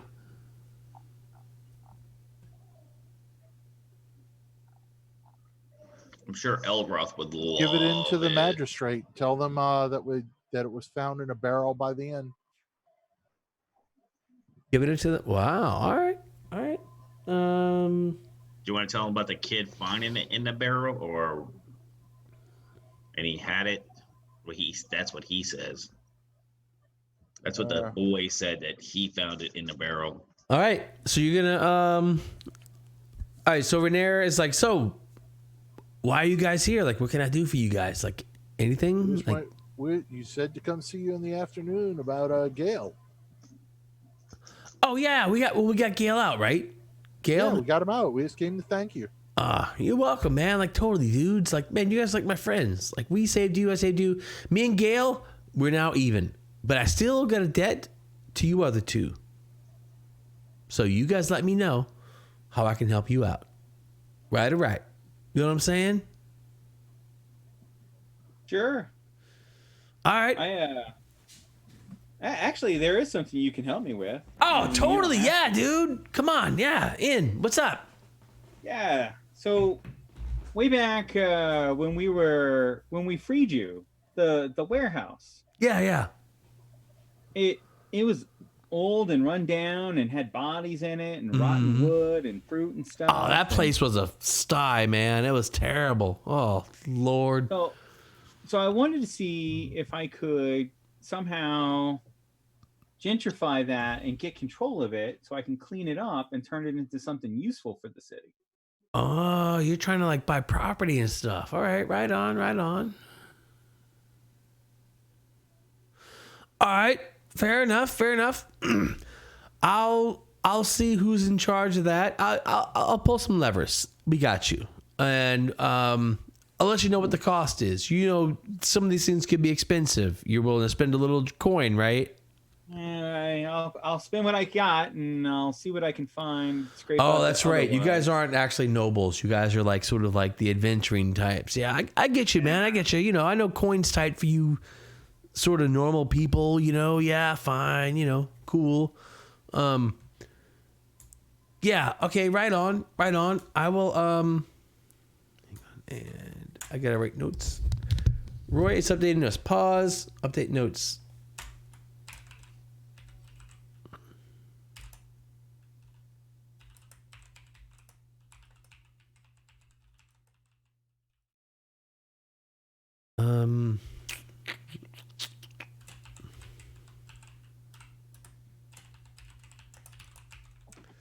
I got you.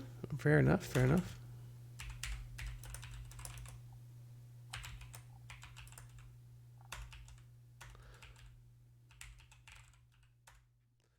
All right, got you. All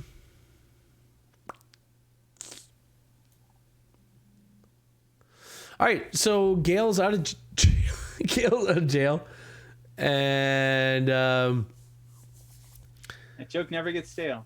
Right.